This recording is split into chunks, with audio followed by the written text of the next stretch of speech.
എല്ലാവർക്കും നമസ്കാരം. എൻ്റെ പേര് ഗൗതമൻ മോഹൻ. ഞാൻ IPM IAS അക്കാഡമിയുടെ അക്കാഡമിക് ഹെഡാണ്. സോ ഇന്ന് വളരെ ഇമ്പോർട്ടൻ്റ് ആയിട്ടുള്ളൊരു അനൗൺസ്മെൻറ്റുമായിട്ടാണ് നമ്മൾ IPM IAS അക്കാഡമി വന്നിരിക്കുന്നത്.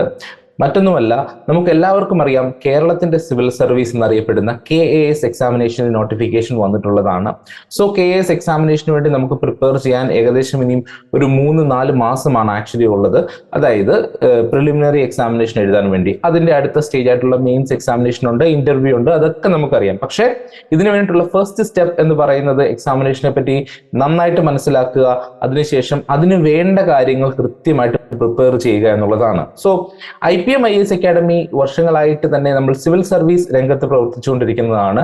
അതായത് എല്ലാവർക്കും അഫോർഡബിൾ ആയിട്ട് പഠിക്കാൻ സാധിക്കണം എന്നുള്ള ഒരേ ഉദ്ദേശം കൊണ്ട് നമ്മൾ സ്റ്റാർട്ട് ചെയ്ത ഒരു അക്കാഡമിയാണ് IPM IAS അക്കാഡമി എന്ന് പറയുന്നത്. So quality education at an affordable price, ഇതാണ് നമ്മളുടെ മോട്ടോ എന്നറിയപ്പെടുന്നത്. സോ അത് തന്നെയാണ് നമ്മൾ ഇവിടെയും ചെയ്യാൻ പോകുന്നത്. സിവിൽ സർവീസ് എക്സാമിനേഷന് നമ്മൾ കൊടുക്കുന്ന പോലെയുള്ള അതേ സെയിം കൈൻഡ് ഓഫ് ഒരു അഫോർഡബിലിറ്റി ആണ് നമ്മളിവിടെ KAS എക്സാമിനേഷനും കൊണ്ടുവന്നിട്ടുള്ളത്. നിങ്ങളിപ്പോൾ ഇതിന്റെ പ്രൈസ് PSC മറ്റുള്ള എക്സാമുകളുമായിട്ട് കമ്പയർ ചെയ്ത് നോക്കിയാൽ പോലും വളരെയധികം കുറവായിരിക്കും. കുറവെന്നല്ല അതിനെ പറയേണ്ടത്, ഇത് നമ്മളുടെ ഒരു മൂവ്മെന്റിന്റെ ഭാഗമായിട്ട് എല്ലാവർക്കും നന്നായിട്ട് പഠിക്കാൻ സാധിക്കണം, എല്ലാവർക്കും ആ ഒരു എക്സ്പോഷർ ഉണ്ടാകണം എന്നുള്ള ഒരു ആഗ്രഹത്തിന്റെ പുറത്ത് ചെയ്തിട്ടുള്ള ഒരു കാര്യമാണ്, അങ്ങനത്തെ ഒരു ഇനീഷ്യേറ്റീവാണ്. സോ പ്രത്യേക ഒരു അനൗൺസ്മെന്റ് എന്താണെന്ന് വെച്ച് കഴിഞ്ഞാൽ, ഈ ഒരു സ്പെഷ്യൽ പ്രൈസ് അടുത്ത് വരുന്ന 10 ദിവസം മാത്രമാണ് നിങ്ങൾക്ക് അവൈലബിൾ ആയിട്ടുള്ളത്. സോ ആ ഒരു 10 ദിവസത്തിനുള്ളിൽ നിങ്ങൾ ചേർന്നിരിക്കണം. കാരണം എന്താണെന്ന് വെച്ച് കഴിഞ്ഞാൽ, നമുക്ക് വളരെ കുറച്ച് സമയം മാത്രമാണ് ഇനി അങ്ങോട്ടുള്ളത് എക്സാമിനേഷൻ ജോയിൻ ചെയ്യാനായിട്ട്. സോ ഞാൻ അധികം സമയം കളയുന്നില്ല. എന്താണ് ആ ഒരു പ്രൈസ് റേഞ്ച് എന്ന് ഞാൻ നിങ്ങളോട് ഇപ്പോൾ തന്നെ പറയാം. എന്താണ് അഫോർഡബിലിറ്റി എന്ന് നിങ്ങളോട് ഇപ്പോൾ തന്നെ പറയാം. സോ ഈ ഒരു KAS എക്സാമിനേഷന്റെ ഫുൾ കോഴ്സ് എന്ന് പറയുന്നത് 10 മാസത്തേക്കാണ് നമ്മൾ ഈ ഒരു കോഴ്സിന്റെ പ്രോഗ്രാം നിങ്ങൾക്ക് അവൈലബിൾ ആയിട്ടുള്ളത്. ഈ ഒരു 10 മാസത്തേക്കുള്ള ഈ ഒരു പ്രോഗ്രാമിന്റെ ഫീ എന്ന് പറയുന്നത് 3000 രൂപ മാത്രമാണ്. അതായത് ഈ 10 മാസം നിങ്ങൾക്ക് KASന് വേണ്ടി പ്രിപ്പയർ ചെയ്യാനായിട്ട് നിങ്ങൾ മുടക്കേണ്ട എമൗണ്ട് എന്ന് പറയുന്നത് 3000 രൂപ മാത്രമാണ്. ഓക്കെ, സോ ഈ 10 മാസത്തേക്ക് എന്തുകൊണ്ടാണ് 10 മാസത്തിന്റെ ഒരു ആക്സസിബിലിറ്റി തന്നിരിക്കുന്നതെന്ന് പറയാം. കാരണം നിങ്ങൾ എല്ലാവരും ഇത് ക്ലിയർ ചെയ്യണമെന്ന് ആഗ്രഹിക്കുന്ന ആളാണ്. അതുകൊണ്ട് തന്നെ ഇന്റർവ്യൂ വരെയുള്ള സപ്പോർട്ട് നൽകാൻ വേണ്ടിയിട്ടാണ് നമ്മൾ ഈ ഒരു 10 മാസം ഈ ഒരു പ്രോഗ്രാം നീട്ടി തന്നിരിക്കുന്നത്. സോ അതുകൊണ്ട് തന്നെ നിങ്ങൾ മനസ്സിലാക്കേണ്ട ഒരു കാര്യം, KAS എക്സാമിനേഷന്റെ സിലബസ് നമ്മൾ സൂക്ഷ്മമായി നിരീക്ഷിക്കുകയാണെങ്കിൽ നമുക്ക് മനസ്സിലാക്കാൻ സാധിക്കും, ഇതിന് വളരെയധികം സിമിലാരിറ്റി സിവിൽ സർവീസ് എക്സാമിനേഷന്റെ സിലബസുമായിട്ടുണ്ട്. അതുകൊണ്ട് തന്നെ സിവിൽ സർവീസ് എക്സാമിനേഷൻ പ്രോപ്പറായിട്ട് പ്രിപ്പയർ ചെയ്തിട്ടുള്ള ആൾക്ക് KAS എക്സാമിനേഷൻ വളരെ വളരെ ഈസി ആയിരിക്കും. സോ ആ സിവിൽ സർവീസ് പ്രിപ്പറേഷന് നമ്മൾ കൊടുക്കുന്ന അതേ മെറ്റീരിയൽസ് നിങ്ങൾക്ക് ഇവിടെ പ്രൊവൈഡ് ചെയ്യുന്നുണ്ട്. KAS എക്സാമിനേഷൻ ആവശ്യമായിട്ടുള്ള സിലബസ് ബേസ്ഡ് ആയിട്ടുള്ള ആവശ്യമായിട്ടുള്ള മെറ്റീരിയൽസ് ആണ് നിങ്ങൾക്ക് ഇവിടെ പ്രൊവൈഡ് ചെയ്യുന്നത്. അതുകൊണ്ട് തന്നെ ഈ ക്ലാസ്സുകൾ നിങ്ങൾക്ക് 2 രീതിയിലായിരിക്കും അവൈലബിൾ ആയിട്ടുള്ളത്. ഒന്ന് ഇംഗ്ലീഷിലായിരിക്കും. സിവിൽ സർവീസ് സ്പെസിഫിക് ആയിട്ടുള്ള കണ്ടന്റുകളൊക്കെ നമ്മൾ എടുത്തിരിക്കുന്നത് ഇംഗ്ലീഷിലാണ്. അതേപോലെ കേരള സ്പെസിഫിക് ആയിട്ടുള്ള ഇൻഫർമേഷൻസ് എല്ലാം നമ്മൾ കവർ ചെയ്യാൻ പോകുന്നത് മലയാളത്തിലാണ്. സോ നമ്മുടെ IPM IAS ആപ്പിലൂടെയാണ് നിങ്ങൾ ഈ ഒരു കോഴ്സ് പർച്ചേസ് ചെയ്യേണ്ടത്. സോ അതിന്റെ ലിങ്ക് എല്ലാം നമ്മൾ ഈ ഒരു പ്രോഗ്രാമിന്റെ ഡിസ്ക്രിപ്ഷനിൽ കൊടുക്കുന്നതാണ്. IPM IAS ആപ്ലിക്കേഷനിലെ ഓരോ വീഡിയോസും നമ്മൾ അപ്ഡേറ്റ് ചെയ്യുന്നതാണ്. അതായത് സബ്ജക്ട് സ്പെസിഫിക് ആയിട്ട് തന്നെ നമ്മൾ അപ്ഡേറ്റ് ചെയ്യുന്നതാണ്. ടോപ്പിക് സ്പെസിഫിക് ആയിട്ട് നിങ്ങൾക്ക് അത് അവൈലബിൾ ആയിരിക്കും. അതുകൊണ്ട് തന്നെ നിങ്ങൾ 2, 3, 4 മണിക്കൂറുള്ള ലെക്ചേഴ്സ് ഒന്നും അറ്റൻഡ് ചെയ്യേണ്ട ആവശ്യമില്ല. ആ ടോപ്പിക്കിന് ആവശ്യമായിട്ടുള്ള വീഡിയോസ് മാത്രമാണ്. അതായത് സബ്ജക്റ്റിനെ നമ്മൾ പല ടോപ്പിക്സ് ആയിട്ട് തിരിക്കുകയും ആ ടോപ്പിക്സിനെ ബേസ് ചെയ്തിട്ടുള്ള വീഡിയോസ് മാത്രമാണ്. അത് ചിലപ്പോൾ 10 മിനിറ്റ് ആയിരിക്കും, ചിലപ്പോൾ 15 മിനിറ്റ് ആയിരിക്കും, ചിലപ്പോൾ 5 മിനിറ്റ് ആയിരിക്കും. സോ അങ്ങനെ ഈസി ആയിട്ട് നിങ്ങൾക്ക് നിങ്ങളുടെ പോർഷൻസ് കവർ ചെയ്യാൻ സാധിക്കും. നിങ്ങൾ ഈ ഒരു കോഴ്സ് പർച്ചേസ് ചെയ്യുമ്പോൾ തന്നെ നിങ്ങൾക്ക് ഏകദേശം 80% ഓഫ് ദ കണ്ടന്റ് നിങ്ങൾക്ക് അവൈലബിൾ ആയിരിക്കും. ഈ 80% ഓഫ് ദ കണ്ടന്റ് നിങ്ങൾക്ക് എപ്പോൾ വേണേലും ആക്സസ് ചെയ്യാനായിട്ട് സാധിക്കുന്നതാണ്. ബാക്കിയുള്ള 20% കണ്ടന്റ് നമ്മൾ ഡെലിവർ ചെയ്യാൻ പോകുന്നത് ലൈവായിട്ടാണ്. ഇനി അഥവാ ആ ഒരു ലൈവ് ക്ലാസ്സിൽ നിങ്ങൾക്ക് അറ്റൻഡ് ചെയ്യാൻ പറ്റിയിട്ടില്ല എന്നുണ്ടെങ്കിൽ അതിന്റെ റെക്കോർഡിങ്സും വളരെ ടോപ്പിക് സ്പെസിഫിക് ആയിട്ട് തന്നെ നമ്മുടെ ആപ്ലിക്കേഷനിൽ അവൈലബിൾ ആയിരിക്കും. സോ അത്രമാത്രം ഇമ്പോർട്ടൻ്റ് ആയിട്ടുള്ള, അത്രമാത്രം എക്സ്പോഷർ നിങ്ങൾക്ക് നൽകാൻ സാധിക്കുന്ന ഒരു കോഴ്സാണ് KASന്റെ കോഴ്സ് എന്ന് പറയുന്നത്. സോ ഒരു കാര്യം കൃത്യമായിട്ട് മനസ്സിലാക്കുക, സിവിൽ സർവീസിന് നമ്മൾ നൽകുന്ന കണ്ടന്റ് ആണ് നിങ്ങൾക്ക് ഇതിൽ നൽകാനായിട്ട് പോകുന്നത്. അതുകൊണ്ട് തന്നെ സിവിൽ സർവീസ് എക്സാമിനേഷൻ ഈ വർഷം എഴുതാൻ പോകുന്ന കുട്ടികൾക്കും കുറേയൊക്കെ ഈ ഒരു കോഴ്സ് വളരെയധികം ഹെൽപ്ഫുൾ ആയിരിക്കും. സോ ഇത്രയും പറഞ്ഞുകൊണ്ട് ഈ ഒരു അനൗൺസ്മെന്റ് നടത്തിക്കൊണ്ട് ഞാൻ ഇന്നത്തെ ഒരു സെഷന്റെ ഒരു ഇമ്പോർട്ടൻസിലേക്ക് കിടക്കുകയാണ്. ഇന്നത്തെ സെഷന്റെ ഇമ്പോർട്ടൻസ് മറ്റൊന്നുമല്ല, നിങ്ങൾ എല്ലാവരും മനസ്സിലാക്കേണ്ട ഒരു പ്രധാന കാര്യമാണ്, നമ്മൾ ഏതൊരു എക്സാമിനേഷനെ അപ്രോച്ച് ചെയ്യുമ്പോഴും അതിൽ ഏറ്റവും ഇമ്പോർട്ടന്റ് ആയിട്ട് നമ്മൾ മനസ്സിലാക്കേണ്ടത് അതിന്റെ സിലബസ് ആണ്. ഇപ്പൊ നമുക്ക് പല രീതിയിലുള്ള അഡ്വൈസുകൾ ലഭിക്കുന്നതാണ്. നമ്മൾ ഒരു സിവിൽ സർവീസ് പോലുള്ള എക്സാമിനേഷൻ പ്രിപ്പയർ ചെയ്യുമ്പോൾ, അല്ലെങ്കിൽ KS പോലുള്ള എക്സാമിനേഷൻ പ്രിപ്പയർ ചെയ്യുമ്പോൾ നിങ്ങൾ ഭൂമിയിലുള്ള എല്ലാ കാര്യങ്ങളും, സൂര്യന് കീഴിലുള്ള എല്ലാ കാര്യങ്ങളും അറിഞ്ഞിരിക്കണം എന്നിങ്ങനെയുള്ള പല പല എന്താ പറയുക അഡ്വൈസുകളൊക്കെ നമുക്ക് ലഭിക്കുന്നതാണ്. പക്ഷെ അതിലൊന്നും കാര്യമില്ല. നമ്മൾ മനസ്സിലാക്കേണ്ടത് സിലബസ് ആണ്. കൃത്യമായിട്ട് നിങ്ങൾ സിലബസ് മനസ്സിലാക്കുക. സിലബസിനെ ബേസ് ചെയ്താണ് നമുക്ക് ക്വസ്റ്റ്യൻസ് വരാനായിട്ട് പോകുന്നത്.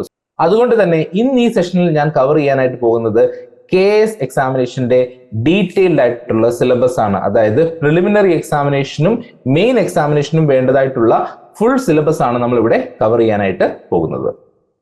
KAS examination, Kerala administrative service examination അല്ലെ, കുറെ വർഷങ്ങളായിട്ട് തന്നെ നമ്മൾ കാത്തിരിക്കുകയായിരുന്നു ഇതിന്റെ നോട്ടിഫിക്കേഷൻ ഒന്ന് വരാനായിട്ട് അല്ലെ. അതുകൊണ്ട് തന്നെ ഇപ്പോൾ ഈ നോട്ടിഫിക്കേഷൻ വന്നിട്ടുള്ളത് കൊണ്ട് ഈ ഒരു ടൈം ഏറ്റവും എഫക്റ്റീവായിട്ട് നമ്മൾ യൂട്ടിലൈസ് ചെയ്യണം. നമുക്ക് കുറച്ച് സമയമാണ് മുന്നോട്ടുള്ളത്. അതുകൊണ്ട് തന്നെ ഒരുപാട് കാര്യങ്ങളിലേക്ക് നമ്മളുടെ ശ്രദ്ധ ചെലുത്താതെ ഏറ്റവും ഇമ്പോർട്ടന്റ് ആയിട്ട് നമുക്ക് എന്ത് വേണം അതിലേക്കായിരിക്കണം നമ്മളുടെ കൂടുതലായിട്ടുള്ള ഒരു ശ്രദ്ധയും കോൺസെൻട്രേഷനും ഒക്കെ വേണ്ടത്. അതുകൊണ്ട് തന്നെ എന്താണ് ഈ സിലബസ് എന്ന് നമുക്ക് കൃത്യമായിട്ടൊന്ന് മനസ്സിലാക്കാനായിട്ട് ശ്രമിക്കാം. KS എക്സാമിനേഷന് 3 സ്റ്റേജസ്, 3 ലെവൽസ് ഉണ്ടാകുന്നതാണ്. സിവിൽ സർവീസ് പോലെ തന്നെ 3 സ്റ്റേജസ് ഉണ്ട്. അതിൽ ഒന്നെന്ന് പറയുന്നത് പ്രിലിമിനറി എക്സാമിനേഷൻ ആണ്, 2 മെയിൻ എക്സാമിനേഷൻ ആണ്, 3 ഇന്റർവ്യൂ ആണ് വരുന്നത്. ഓക്കെ, അപ്പൊ പ്രിലിമിനറി എക്സാമിനേഷന് എത്ര പേപ്പേഴ്സ് ഉണ്ട് എന്നുള്ളത് ഒരു ക്വസ്റ്റ്യൻ ആണ്. പ്രിലിമിനറി എക്സാമിനേഷന് 2 പേപ്പേഴ്സ് ആണുള്ളത്. ഒന്ന് ജനറൽ സ്റ്റഡീസ് പേപ്പർ 1ഉം അതേപോലെ തന്നെ ജനറൽ സ്റ്റഡീസ് പേപ്പർ 2ഉം. 2 പേപ്പേഴ്സ് ആണുള്ളത്. ഒരു ദിവസം കൊണ്ട് തന്നെ നമുക്ക് പൂർത്തിയാകുന്ന ഒരു എക്സാമിനേഷൻ ആണ് പ്രിലിമിനറി എക്സാമിനേഷൻ എന്ന് പറയുന്നത്. ഇനി മെയിൻ എക്സാമിനേഷനിലേക്ക് വരികയാണെങ്കിൽ നമുക്ക് 3 പേപ്പേഴ്സ് ആണുള്ളത്. General studies paper 1, general studies paper 2 and general studies paper 3. Okay, ഇതൊന്ന് മനസ്സിലാക്കിയിരിക്കുക. പ്രിലിമിനറി എക്സാമിനേഷൻ ഉണ്ട്, മെയിൻ എക്സാമിനേഷൻ ഉണ്ട്. പ്രിലിമിനറി എക്സാമിനേഷന് 2 പേപ്പേഴ്സും മെയിൻ എക്സാമിനേഷന് 3 പേപ്പേഴ്സുമാണ് നമുക്ക് അവൈലബിൾ ആയിട്ട് ഉള്ളത്. ഇനി ഈ പ്രിലിമിനറി എക്സാമിനേഷന്റെ ജനറൽ സ്റ്റഡീസ് പേപ്പർ 1 എന്ന് പറയുമ്പോൾ അതിന് എത്ര സമയം നമുക്ക് എഴുതാനായിട്ട് സാധിക്കും എന്നുള്ളതാണ്. 1 മണിക്കൂർ 30 മിനിറ്റ് ആണ് നമുക്ക് അവൈലബിൾ ആയിട്ടുള്ള സമയം. അതായത് 1.5 മണിക്കൂറിനുള്ളിൽ നമ്മൾ ജനറൽ സ്റ്റഡീസ് പേപ്പർ 1 എഴുതി തീർത്തിരിക്കണം. എത്ര മാർക്കിലാണ് ഇതുണ്ടാകുന്നത്? 100 മാർക്കാണ്. ഓക്കെ, ഈ 100 മാർക്കിലാണ് ഈ 1.5 മണിക്കൂറിന്റെ എക്സാമിനേഷൻ നമുക്ക് വരുന്നത്. ഇനി എന്തൊക്കെ കോൺസെപ്റ്റ്സ് അല്ലെങ്കിൽ എന്തൊക്കെ സബ്ജക്ട്സ് ആണ് നമ്മൾ ഇതിനകത്ത് കവർ ചെയ്യാനായിട്ട് പോകുന്നത് നമുക്കൊന്ന് നോക്കാം. അതിൽ ആദ്യമായിട്ട് തന്നെ വരുന്നത് ഹിസ്റ്ററിയാണ്. ഹിസ്റ്ററി ഇന്ത്യയുടെയും കേരളത്തിന്റെയും നമ്മൾ അറിഞ്ഞിരിക്കേണ്ടതാണ്. അതിൽ ഏൻഷ്യന്റ് ഹിസ്റ്ററിയും മിഡീവൽ ഹിസ്റ്ററിയും മോഡേൺ ഹിസ്റ്ററിയും വരുന്നുണ്ട് എന്നുള്ളത് വളരെ ഇമ്പോർട്ടന്റ് ആണ്. ഇനി അടുത്തതായിട്ട് വരുന്നത് ഹിസ്റ്ററി ഓഫ് ദി വേൾഡ് ആണ്. അതായത് 18th സെഞ്ചുറി മുതലുള്ള ഹിസ്റ്ററി ഓഫ് ദി വേൾഡ് ആണ് നമ്മൾ അടുത്തതായിട്ട് മനസ്സിലാക്കേണ്ടത്. പിന്നീട് വരുന്നത് കൾച്ചറൽ ഹെറിറ്റേജ് ഓഫ് കേരള ആണ്. കൾച്ചറൽ ഹെറിറ്റേജ്, കേരളത്തിന്റെ കൾച്ചറൽ ഹെറിറ്റേജിനെ പറ്റി നമുക്ക് കൃത്യമായിട്ടുള്ളൊരു ധാരണ ഉണ്ടായിരിക്കേണ്ടതാണ്.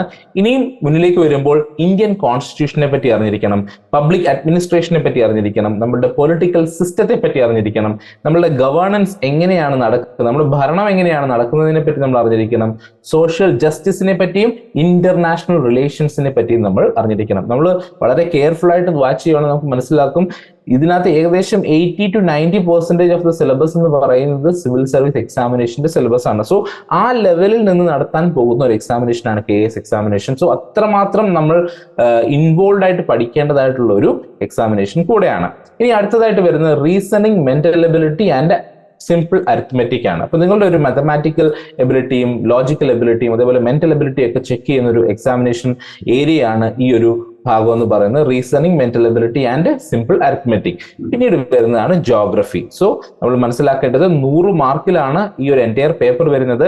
ഈ പേപ്പറിനകത്ത് ഇത്രയും ഏരിയാസിൽ നിങ്ങൾക്ക് ക്വസ്റ്റ്യൻസ് പ്രതീക്ഷിക്കാവുന്നതാണ്. 1.5 മണിക്കൂറിൽ നമ്മൾ എഴുതി തീർക്കുകയും വേണം. ഇനി ജനറൽ സ്റ്റഡീസ് പേപ്പർ 2 വരുമ്പോഴും സെയിം, അതായത് 1.5 മണിക്കൂറാണ് നമുക്ക് സമയം, 100 മാർക്കാണ് നമുക്കുള്ളത്. എന്നാൽ സബ്ജക്റ്റിന് ഇവിടെ ചില മാറ്റങ്ങൾ വരുന്നുണ്ട്. കാരണം ഇവിടെ വരുന്ന സബ്ജക്ട് എന്ന് പറയുന്നത് ഇക്കോണമി ആൻഡ് പ്ലാനിങ് ആണ്. ഇക്കോണമി, നമ്മളുടെ എക്കോണമി, ഇന്ത്യൻ എക്കോണമി എങ്ങനെയാണ്, കേരള എക്കോണമി എങ്ങനെയാണ്, ഈ കാര്യത്തെ പറ്റി ഡീറ്റെയിൽ ആയിട്ടുള്ള അറിവ് നമുക്ക് ഉണ്ടായിരിക്കേണ്ടതാണ്. പിന്നീട് സയൻസ് ആൻഡ് ടെക്നോളജി, ഓക്കെ, ഈ സയന്റിഫിക് ആയിട്ടുള്ള ഇമ്പോർട്ടൻ്റ് ആയിട്ടുള്ള ഇന്നോവേഷൻസ് എന്തൊക്കെയാണ്, അങ്ങനെയുള്ള ഒരുപാട് ആസ്പെക്ട്സിൽ നിന്ന് നമുക്ക് ക്വസ്റ്റ്യൻസ് പ്രതീക്ഷിക്കാവുന്നതാണ്. പിന്നീട് വരുന്നത് കറണ്ട് ഈവൻസുമായിട്ട് ബന്ധപ്പെട്ടിട്ടുള്ളതാണ്. അതായത് നമ്മൾ നേരത്തെ പറഞ്ഞിട്ടുള്ള സബ്ജക്റ്റുകളിൽ നിന്ന് കറണ്ട് ഈവൻസ് എന്തൊക്കെ വന്നിട്ടുണ്ട്, കറണ്ട് അഫയേഴ്സ് എന്ന് നമ്മൾ പറയുന്ന കറണ്ട് ഈവൻസിൽ നിന്ന് എന്തൊക്കെ ക്വസ്റ്റ്യൻസ് വരാം എന്നുള്ളതാണ് മൂന്നാമത്തെ ഒരു ഭാഗമായിട്ട് വരുന്നത്. സോ ഇവിടെ നമ്മൾ മനസ്സിലാക്കേണ്ടത് ഈ ഒരു 3 ഭാഗത്തിൽ നമ്മൾ കൂട്ടിച്ചേർക്കുമ്പോൾ ഇതിന് കിട്ടുന്ന ഒരു മാർക്ക് എന്ന് പറയുന്നത് 50 ആണ്. നമ്മൾ ഈ 100 മാർക്സിനെയാണ് ഡിവൈഡ് ചെയ്യുന്നത്. 50 മാർക്ക് ഈ ഒരു ഭാഗത്ത് നിന്നായിരിക്കും വരുന്നത്. ഇനി അടുത്ത 20 മാർക്ക് വരാൻ പോകുന്നത് നിങ്ങളുടെ language proficiency, especially English language proficiency അളക്കുക എന്ന് പറയുന്ന ഒരു ഏരിയ ഉണ്ട്. അതാണ് ലാംഗ്വേജ് പ്രൊഫിഷ്യൻസി ഇംഗ്ലീഷ് എന്ന് പറയുന്നത്. 20 മാർക്കാണ് അതിന് അലോക്കേറ്റ് ചെയ്തിട്ടുള്ളത്. അതേപോലെ തന്നെ നിങ്ങൾക്ക് മലയാളത്തിന്റെയോ കന്നഡയുടെയോ അതേപോലെ തന്നെ തമിഴിന്റെയോ നിങ്ങളുടെ ലാംഗ്വേജ് പ്രൊഫിഷ്യൻസി അളക്കാം. അതായത് ഇത് മൂന്നുമില്ല, ഇതിൽ ഏതെങ്കിലും ഒരു ലാംഗ്വേജ് നിങ്ങൾക്ക് ചൂസ് ചെയ്യാം. അപ്പൊ നിങ്ങൾ മലയാളത്തിൽ വളരെ സ്ട്രോങ് ആയിട്ടുള്ള വ്യക്തിയാണെന്നുണ്ടെങ്കിൽ നിങ്ങൾക്ക് മലയാളത്തിലെ നിങ്ങളുടെ പ്രൊഫിഷ്യൻസി അളക്കാനായിട്ട് സാധിക്കുന്നതാണ്. സോ ഇവിടെ എത്ര മാർക്കാണ് വരുന്നത്?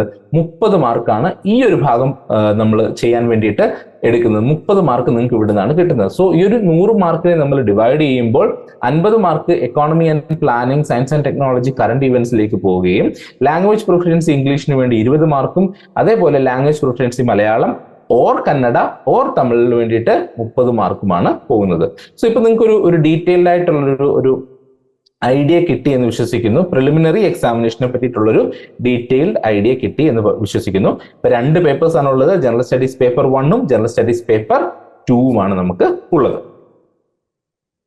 അടുത്തതായിട്ട് മെയിൻ എക്സാമിനേഷനെ നമുക്കൊന്ന് പരിചയപ്പെടാം. മെയിൻ എക്സാമിനേഷൻ, അപ്പോൾ പ്രിലിമിനറി എക്സാമിനേഷൻ ക്ലിയർ ചെയ്താൽ മാത്രമേ നമുക്ക് മെയിൻ എക്സാമിനേഷൻ എഴുതാനായിട്ട് പറ്റുള്ളൂ എന്നുള്ള കാര്യം നിങ്ങൾ മനസ്സിലാക്കണം. അതുകൊണ്ട് തന്നെ പ്രിലിമിനറിക്ക് വേണ്ടിയിട്ടുള്ള പ്രിപ്പറേഷൻ അത്രമാത്രം സ്ട്രോങ് ആൻഡ് ഡീപ്പ് ആയിരിക്കണം. Okay, so general studies paper 1, paper 2 and paper 3 ഇങ്ങനെ 3 പേപ്പേഴ്സ് ആണ് മെയിൻ എക്സാമിനേഷൻ ഉള്ളത്. 3 പേപ്പേഴ്സ് ഇവിടെ വരുന്നത് 2 മണിക്കൂറാണ്. അതായത് നിങ്ങൾക്ക് അലോക്കേറ്റ് ചെയ്തിട്ടുള്ള സമയം എന്ന് പറയുന്നത് 2 മണിക്കൂറാണ്.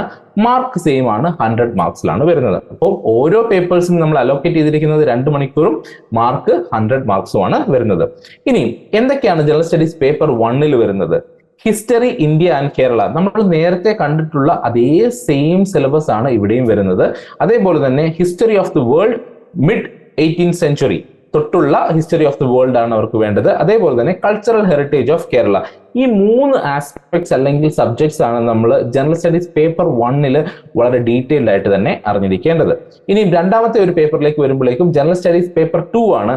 ഇവിടെ നമ്മളുടെ പൊളിറ്റിക്കൽ ആസ്പെക്ട്സ് ചെക്ക് ചെയ്യുന്ന ഒരു ഏരിയ ആണ്. അതായത് Indian constitution, public administration, political system, governance, social justice and international relations. നമ്മൾ നേരത്തെയും ഇത് പറഞ്ഞിട്ടുണ്ട്. പക്ഷെ നേരത്തെ പ്രിലിമിനറി എക്സാമിനേഷനിൽ നമ്മൾ ഇത് പറഞ്ഞപ്പോൾ ഇത് പേപ്പർ 1ന്റെ ഭാഗമായിട്ടാണ് പറഞ്ഞത്. എന്നാൽ മെയിൻ എക്സാമിനേഷനിലേക്ക് വരുമ്പോഴേക്കും ഇത് പേപ്പർ 2ന്റെ ഭാഗമാണ്. ഇതിന്റെ കൂടെ വരുന്നതാണ് സയൻസ് ആൻഡ് ടെക്നോളജി. നമ്മൾ പ്രിലിമിനറി എക്സാമിനേഷനകത്ത് സയൻസ് ആൻഡ് ടെക്നോളജി പേപ്പർ 2ന്റെ ഭാഗമായിരുന്നു. എന്നാൽ ഇവിടെ പേപ്പർ 2ന്റെ ഭാഗമാണ്. പക്ഷെ ഇതിന്റെ കൂടെ വരുന്ന സബ്ജക്ട് ഇന്ത്യൻ കോൺസ്റ്റിറ്റ്യൂഷൻ ആണ്. അപ്പം ഇതുമായിട്ട് ബന്ധപ്പെട്ടിട്ടുള്ള ഇന്ത്യൻ കോൺസ്റ്റിറ്റ്യൂഷനും പൊളിറ്റിക്കൽ ആസ്പെക്ട്സുമായിട്ട് ബന്ധപ്പെട്ടിട്ടുള്ള സയൻസ് ആൻഡ് ടെക്നോളജിയുമായിട്ട് ബന്ധപ്പെട്ടിട്ടുള്ള കറന്റ് ഈവൻസ് ആണ് അടുത്ത ഒരു ഏരിയ ആയിട്ട് ജനറൽ സ്റ്റഡീസ് പേപ്പർ 2ൽ വരുന്നത്. 2 മണിക്കൂറാണ്, 100 മാർക്കിൽ നിങ്ങൾക്ക് എഴുതാനായിട്ട് സാധിക്കും. ഇനി ജനറൽ സ്റ്റഡീസ് പേപ്പർ 3ലേക്ക് വരികയാണെങ്കിൽ വളരെ ഇമ്പോർട്ടന്റ് ആണ്. 2 മണിക്കൂർ, 100 marks same. Economy and planning ആണ്. അപ്പൊ ഇന്ത്യൻ എക്കോണമി ആൻഡ് പ്ലാനിംഗ് അറിഞ്ഞിരിക്കണം. അതേപോലെ തന്നെ കേരള എക്കോണമി ആൻഡ് പ്ലാനിംഗ് നമ്മൾ അറിഞ്ഞിരിക്കണം. പിന്നെ വരുന്ന സബ്ജക്ട് ജോഗ്രഫി ആണ്. ഓക്കെ, ജോഗ്രഫിക്കകത്ത് ബയോഡൈവേഴ്സിറ്റി പോലുള്ള കോൺസെപ്റ്റുകളൊക്കെ ഡിസ്കസ് ചെയ്യപ്പെടുന്നതാണ്. ഫോറസ്റ്റ്, വൈൽഡ് ലൈഫ്, ഇതെല്ലാം വരുന്നതാണ്. സോ ഇതൊക്കെ നമ്മൾ അറിഞ്ഞിരിക്കണം.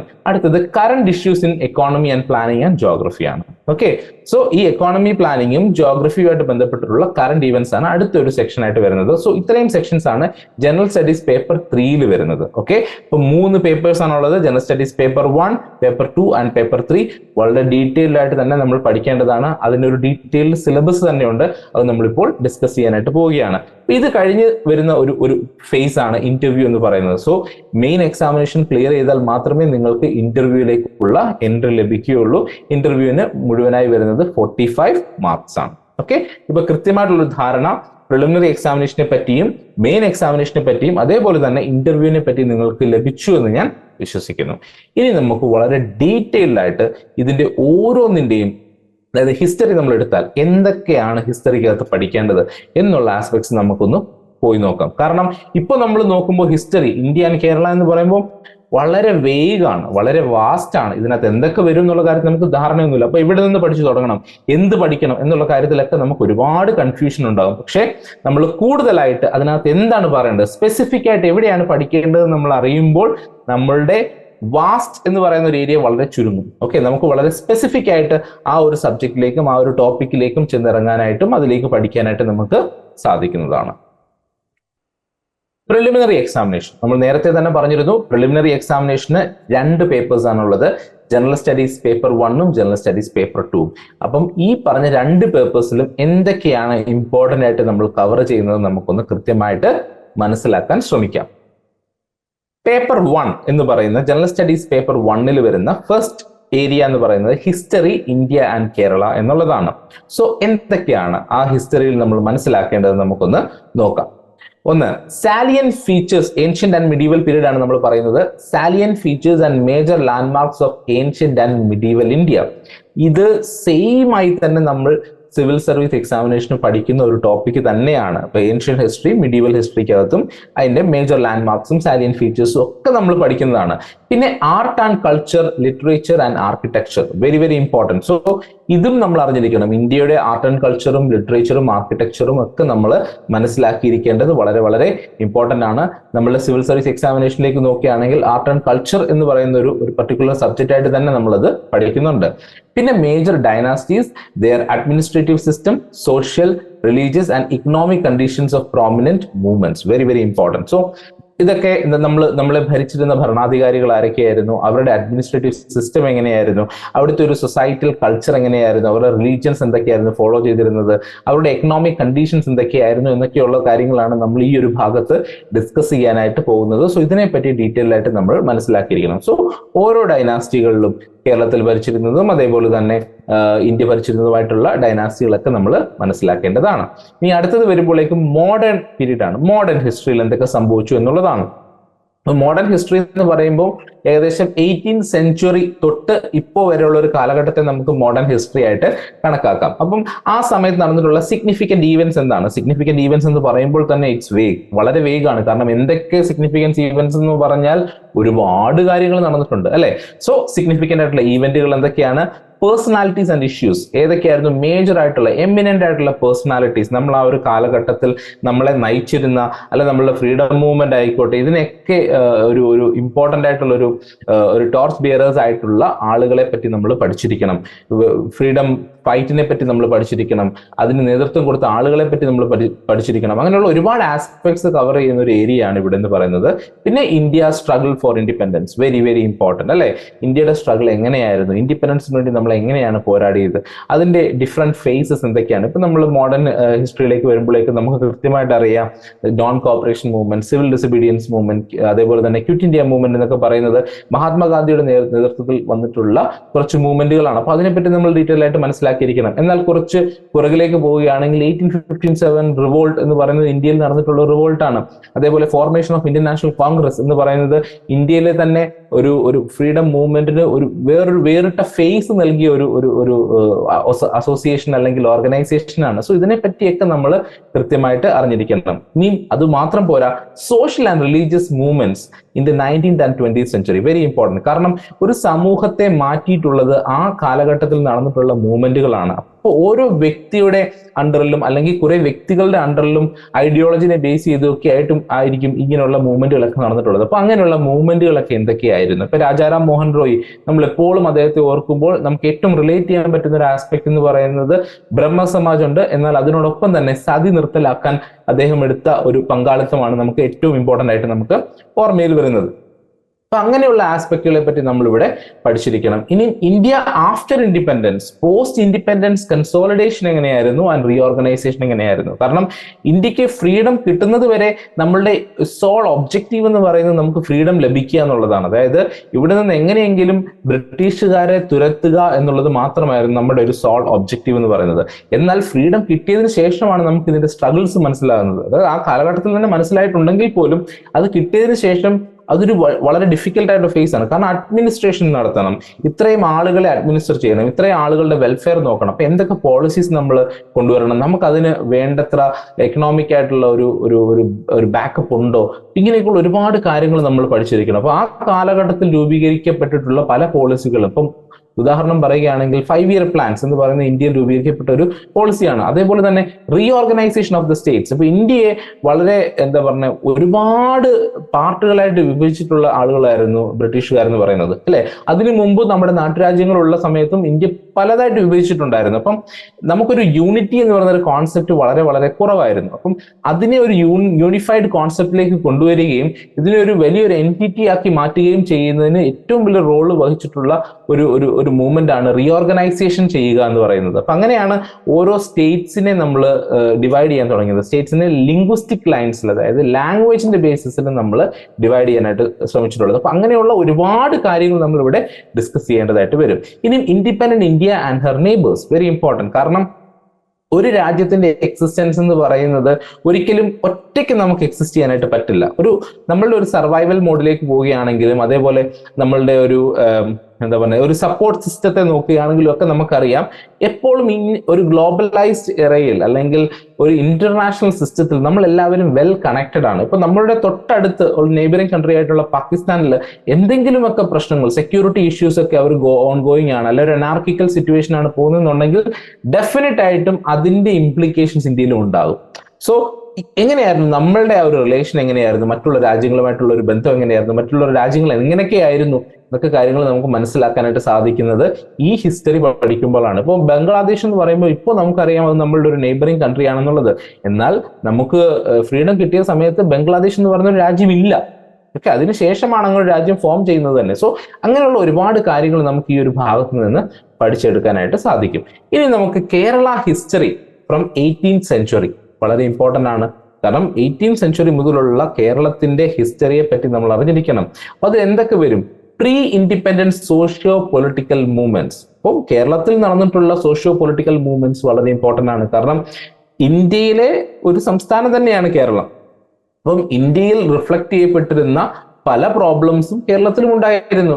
എസ്പെഷ്യലി നമ്മൾ നോക്കുകയാണെങ്കിൽ കാസ്റ്റ് സിസ്റ്റം പോലെയുള്ള പ്രശ്നങ്ങൾ, സോഷ്യൽ അട്രോസിറ്റീസ് എന്ന് പറയുന്ന ഒരുപാട് കാര്യങ്ങൾ ഇവിടെയും ആ കാലഘട്ടത്തിൽ അത് വിസിബിൾ ആയിരുന്നു. സോ അതിനെയൊക്കെ എതിരെ പോരാടി ഒരുപാട് ആളുകൾ നമ്മുടെ കേരളത്തിലുണ്ട്.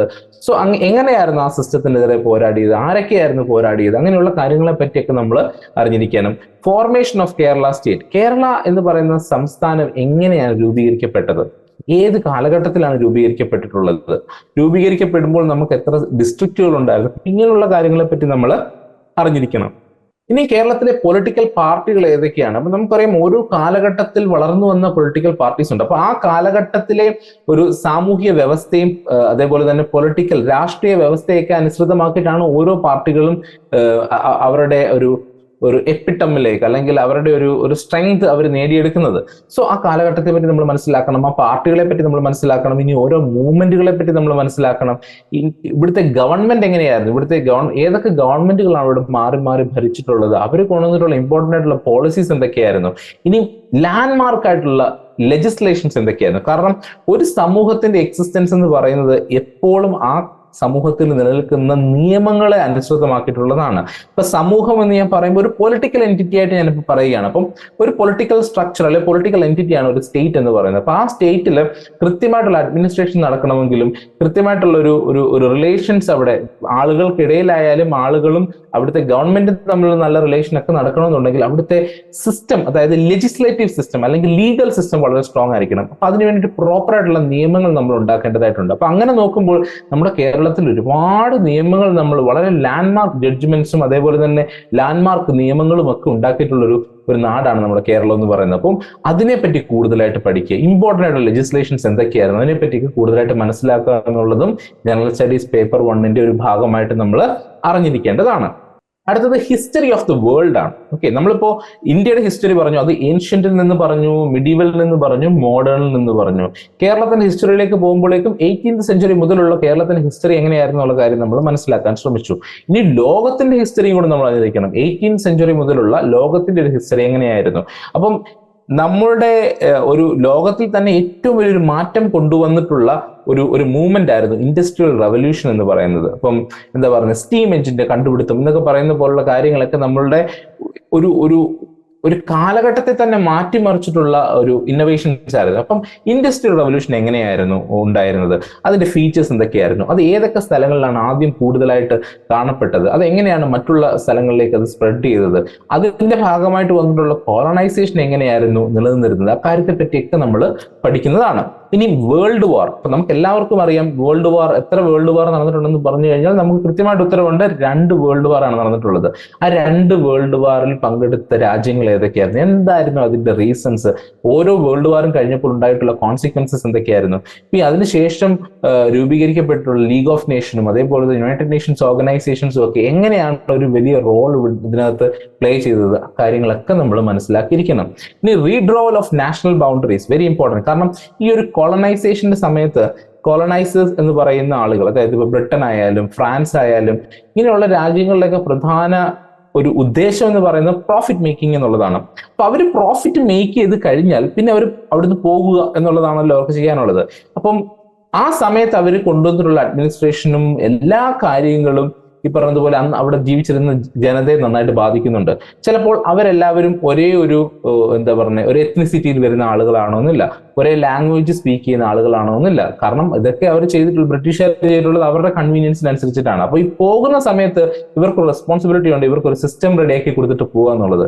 അപ്പം എങ്ങനെയാണ് ഇവരതിനെ ബൗണ്ടറികളെ ഇവര് ഉണ്ടാക്കിയിട്ടുള്ളത്? അതായത് നമ്മളിപ്പോൾ ആഫ്രിക്കയിലേക്കൊക്കെ നോക്കുകയാണെങ്കിൽ ഇന്നും അവിടെ ഒരുപാട് കോൺഫ്ലിക്റ്റുകൾ നടക്കുന്നതും ഇന്റേണൽ സ്ട്രഗിൾസും ഇന്റേണൽ വാർസും ഒക്കെ നടക്കുന്നതിന്റെ പ്രധാന റീസൺ എന്ന് പറയുന്നത് അന്ന് അവിടെ നടത്തിയ റീഡ്രോവൽ ഓഫ് നാഷണൽ ബൗണ്ടറീസിന്റെ ഭാഗമായിട്ടുള്ളതാണ്.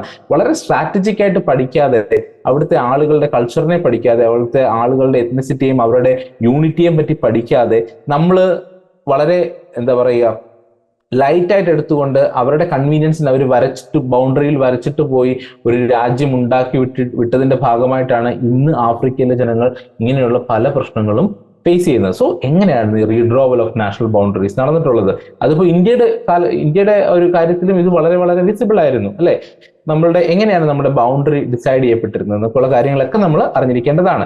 ഇനി കോളനൈസേഷൻ ആൻഡ് ഡീകോളനൈസേഷൻ. സോ ഒരു ഫേസ് എന്ന് പറയുന്നത് കോളനൈസ് ചെയ്യുക എന്നുള്ളതായിരുന്നു. അതായത് ഇപ്പൊ ബ്രിട്ടന്റെ കാര്യം എടുക്കുകയാണെങ്കിൽ ബ്രിട്ടൻ ഈ പറഞ്ഞതുപോലെ യൂറോപ്പ് എന്ന് പറയുന്ന ഒരു ഭൂഖണ്ഡത്തിൽ നിന്നും മറ്റുള്ള ഭൂഖണ്ഡങ്ങളിലേക്ക് പോവുകയും അവർക്ക് ഇവിടെ നിന്ന് കഴിഞ്ഞാൽ കൂടുതൽ ട്രേഡ് ബെനിഫിറ്റ് ഉണ്ടാക്കാൻ സാധിക്കും എന്ന് തോന്നിയിട്ടുള്ള സ്ഥലങ്ങളിലേക്ക് അവരവരുടെ ഒരു അധികാരം കൊണ്ടുവരികയും ചെയ്ത ഒരു കാര്യമാണ് ഈ കോളനൈസേഷൻ എന്ന് പറയുന്നത്. ബ്രിട്ടൻ മാത്രമല്ല, ഫ്രാൻസ് അതിന്റെ ഭാഗമാണ്, പോർച്ചുഗീസ് അതിന്റെ ഭാഗമാണ്, ഡച്ച് അതിന്റെ ഭാഗമാണ്. ഇങ്ങനെയുള്ള പല പല രാജ്യങ്ങളും, സ്പെയിൻ അതിന്റെ ഭാഗമാണ്, രാജ്യങ്ങളും ഈ പറഞ്ഞതുപോലുള്ള കോളനൈസേഷൻ അവര് പ്രൊമോട്ട് ചെയ്തിട്ടുള്ള അല്ലെങ്കിൽ അവര് നടത്തിക്കൊണ്ടു പോയിട്ടുള്ള ഒരു കാര്യമാണ്.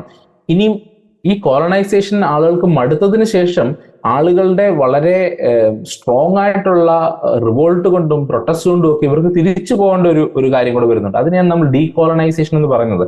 In other words we can call them as liberating these States, അല്ലെങ്കിൽ ഓരോ രാജ്യങ്ങൾക്ക് ഫ്രീഡം കൊടുക്കുന്ന ഒരു രീതി എന്ന് പറയും അല്ലെ. അങ്ങനെ ലിബറേറ്റ് ചെയ്തൊരു ഫേസ് ആണ് ഡീകോളനൈസേഷൻ എന്ന് പറയുന്നത്. അപ്പൊ എന്താണ് ഇതിന്റെ രണ്ടിന്റെയും ഫീച്ചേഴ്സ് എന്തായിരുന്നു, എന്തൊക്കെയായിരുന്നു ആ കാലഘട്ടത്തിൽ വന്നിട്ടുള്ള പ്രധാനപ്പെട്ട മാറ്റങ്ങൾ എന്തൊക്കെയായിരുന്നു, അതിനെപ്പറ്റി നമ്മൾ കൃത്യമായിട്ട് പഠിക്കുന്നതാണ്. പിന്നെ ഗ്ലോബലൈസേഷൻ എന്താണ്, കമ്മ്യൂണിസം എന്താണ്, സോഷ്യലിസം എന്താണ്, ക്യാപിറ്റലിസം എന്താണ്. അപ്പോൾ നമ്മുടെ രാജ്യത്തെ അല്ലെങ്കിൽ നമ്മുടെ ലോകത്തിന്റെ തന്നെ ഗതിയെ മാറ്റിമറിച്ചിട്ടുള്ള കുറെ ഐഡിയോളജീസ് ആണിത്. കമ്മ്യൂണിസവും ക്യാപിറ്റലിസവും സോഷ്യലിസവും ഒക്കെ. അപ്പൊ അതിനെപ്പറ്റി പഠിച്ചിരിക്കണം, അതിന്റെ ഫോംസിനെ പറ്റി പഠിച്ചിരിക്കണം, അത് എത്രത്തോളം എഫക്റ്റും എത്രത്തോളം ഇമ്പാക്റ്റുമാണ് അത് സൊസൈറ്റിയിൽ ഉണ്ടാക്കിയിട്ടുള്ളത്. ഇങ്ങനെയുള്ള കാര്യങ്ങളൊക്കെ നമ്മൾ അറിഞ്ഞിരിക്കേണ്ടതാണ്. സോ ഇതൊക്കെയാണ് ഒരു ഹിസ്റ്ററി, വേൾഡിന്റെ ഹിസ്റ്ററി എന്ന ആസ്പെക്റ്റിൽ നമ്മൾ കവർ ചെയ്യേണ്ടതായിട്ടുള്ളത്. ഇനി നമ്മൾ കൾച്ചറൽ ഹെറിറ്റേജ് ഓഫ് കേരളയിലേക്കാണ് വരുന്നത്. അപ്പൊ കേരളത്തിന്റെ ഒരു സാംസ്കാരിക ചരിത്രത്തിലേക്ക് നമ്മൾ ഒന്ന് നോക്കുകയാണ്.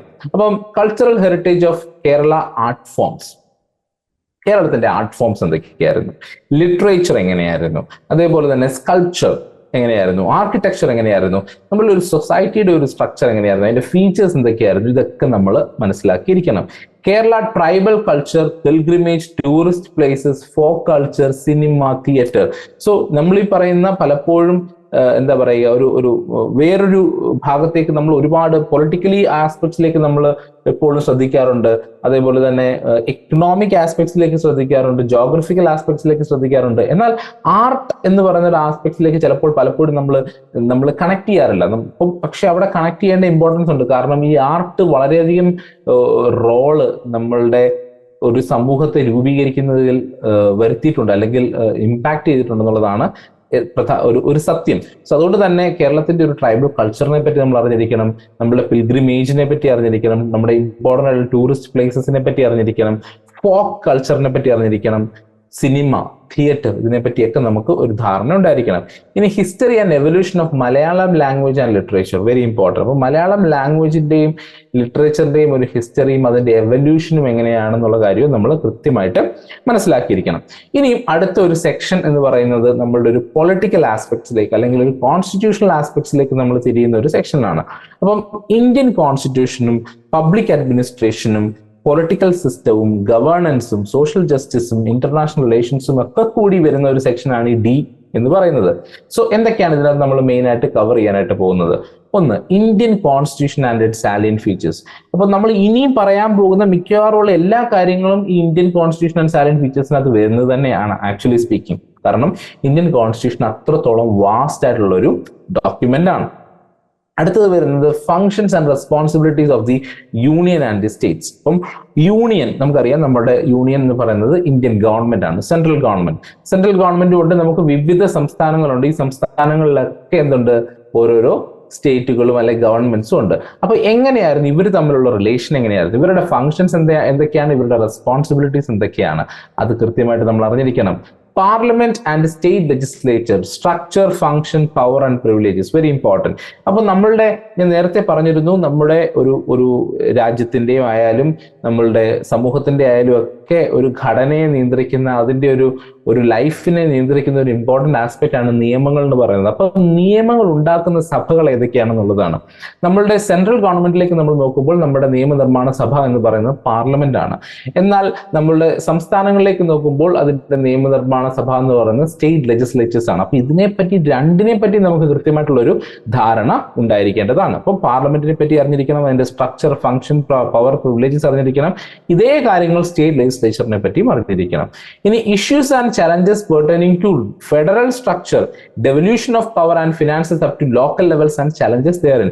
അപ്പോൾ നമ്മളുടെ ഒരു ഫെഡറൽ സ്ട്രക്ചർ ഞാൻ നേരത്തെ പറഞ്ഞതുപോലെ യൂണിയൻ, അതേപോലെ തന്നെ സ്റ്റേറ്റ്, ഇവർ തമ്മിലുള്ള റിലേഷൻ എങ്ങനെയാണ്, ഇവരുടെ ഫങ്ഷൻസിനെ എങ്ങനെയാണ് നമ്മൾ ഡിവൈഡ് ചെയ്തിട്ടുള്ളത്. ഇപ്പൊ രണ്ടുപേർക്കും എല്ലാ കാര്യത്തിലും കയറി ഇടപെടാനായിട്ട് സാധിക്കുമോ? ഇതിനെയൊക്കെ ഡിറ്റർമൈൻ ചെയ്യാനായിട്ട് നമ്മൾ ഒരുപാട് മെത്തേഡ്സ് കൊണ്ടുവന്നിട്ടുണ്ട്. അതിലൊരു മെത്തേഡ് എന്ന് പറയുന്നതാണ് ലിസ്റ്റുകൾ എന്ന് പറയുന്നത്. നിങ്ങൾ കേട്ടിട്ടുണ്ടാവും union list, state list, concurrent list എന്നൊക്കെ പറയുന്നത്. അപ്പം ഇതിനെ പറ്റിയിട്ടൊക്കെയുള്ള ഡീറ്റെയിൽ ആയിട്ടുള്ള അണ്ടർസ്റ്റാൻഡിങ് നമുക്ക് ഉണ്ടായിരിക്കണം.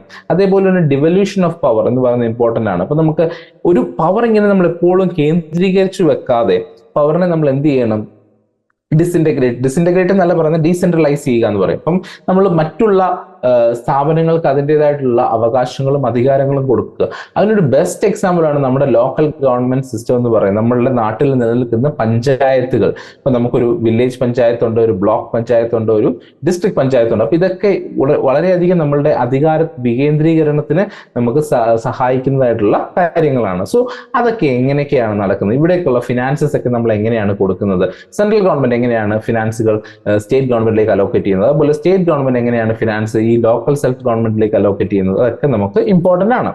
ഇനിയും കോൺസ്റ്റിറ്റ്യൂഷണൽ അതോറിറ്റീസ്. ഇപ്പൊ നമ്മുടെ കോൺസ്റ്റിറ്റ്യൂഷനിൽ തന്നെ മെൻഷൻ ചെയ്യപ്പെട്ടിട്ടുള്ള ചില ഇമ്പോർട്ടന്റ് ആയിട്ടുള്ള അതോറിറ്റീസ് ആൻഡ് ബോഡീസ് ഉണ്ട്. ഇപ്പം ഇലക്ഷൻ കമ്മീഷൻ ആയിക്കോട്ടെ, ഫിനാൻസ് കമ്മീഷൻ ആയിക്കോട്ടെ, യൂണിയൻ പബ്ലിക് സർവീസ് കമ്മീഷൻ ആയിക്കോട്ടെ, ഇതൊക്കെ നമ്മുടെ കോൺസ്റ്റിറ്റ്യൂഷനിൽ മെൻഷൻ ചെയ്യപ്പെട്ടിട്ടുള്ള ചില അതോറിറ്റീസ് ആണ്. അപ്പൊ അതിന്റെ ഫങ്ഷൻസ് എങ്ങനെയാണ്, അതിന്റെ റെസ്പോൺസിബിലിറ്റീസ് എങ്ങനെയാണ്, അതിന്റെ പവേഴ്സ് എങ്ങനെയാണ് നമ്മൾ അറിഞ്ഞിരിക്കണം.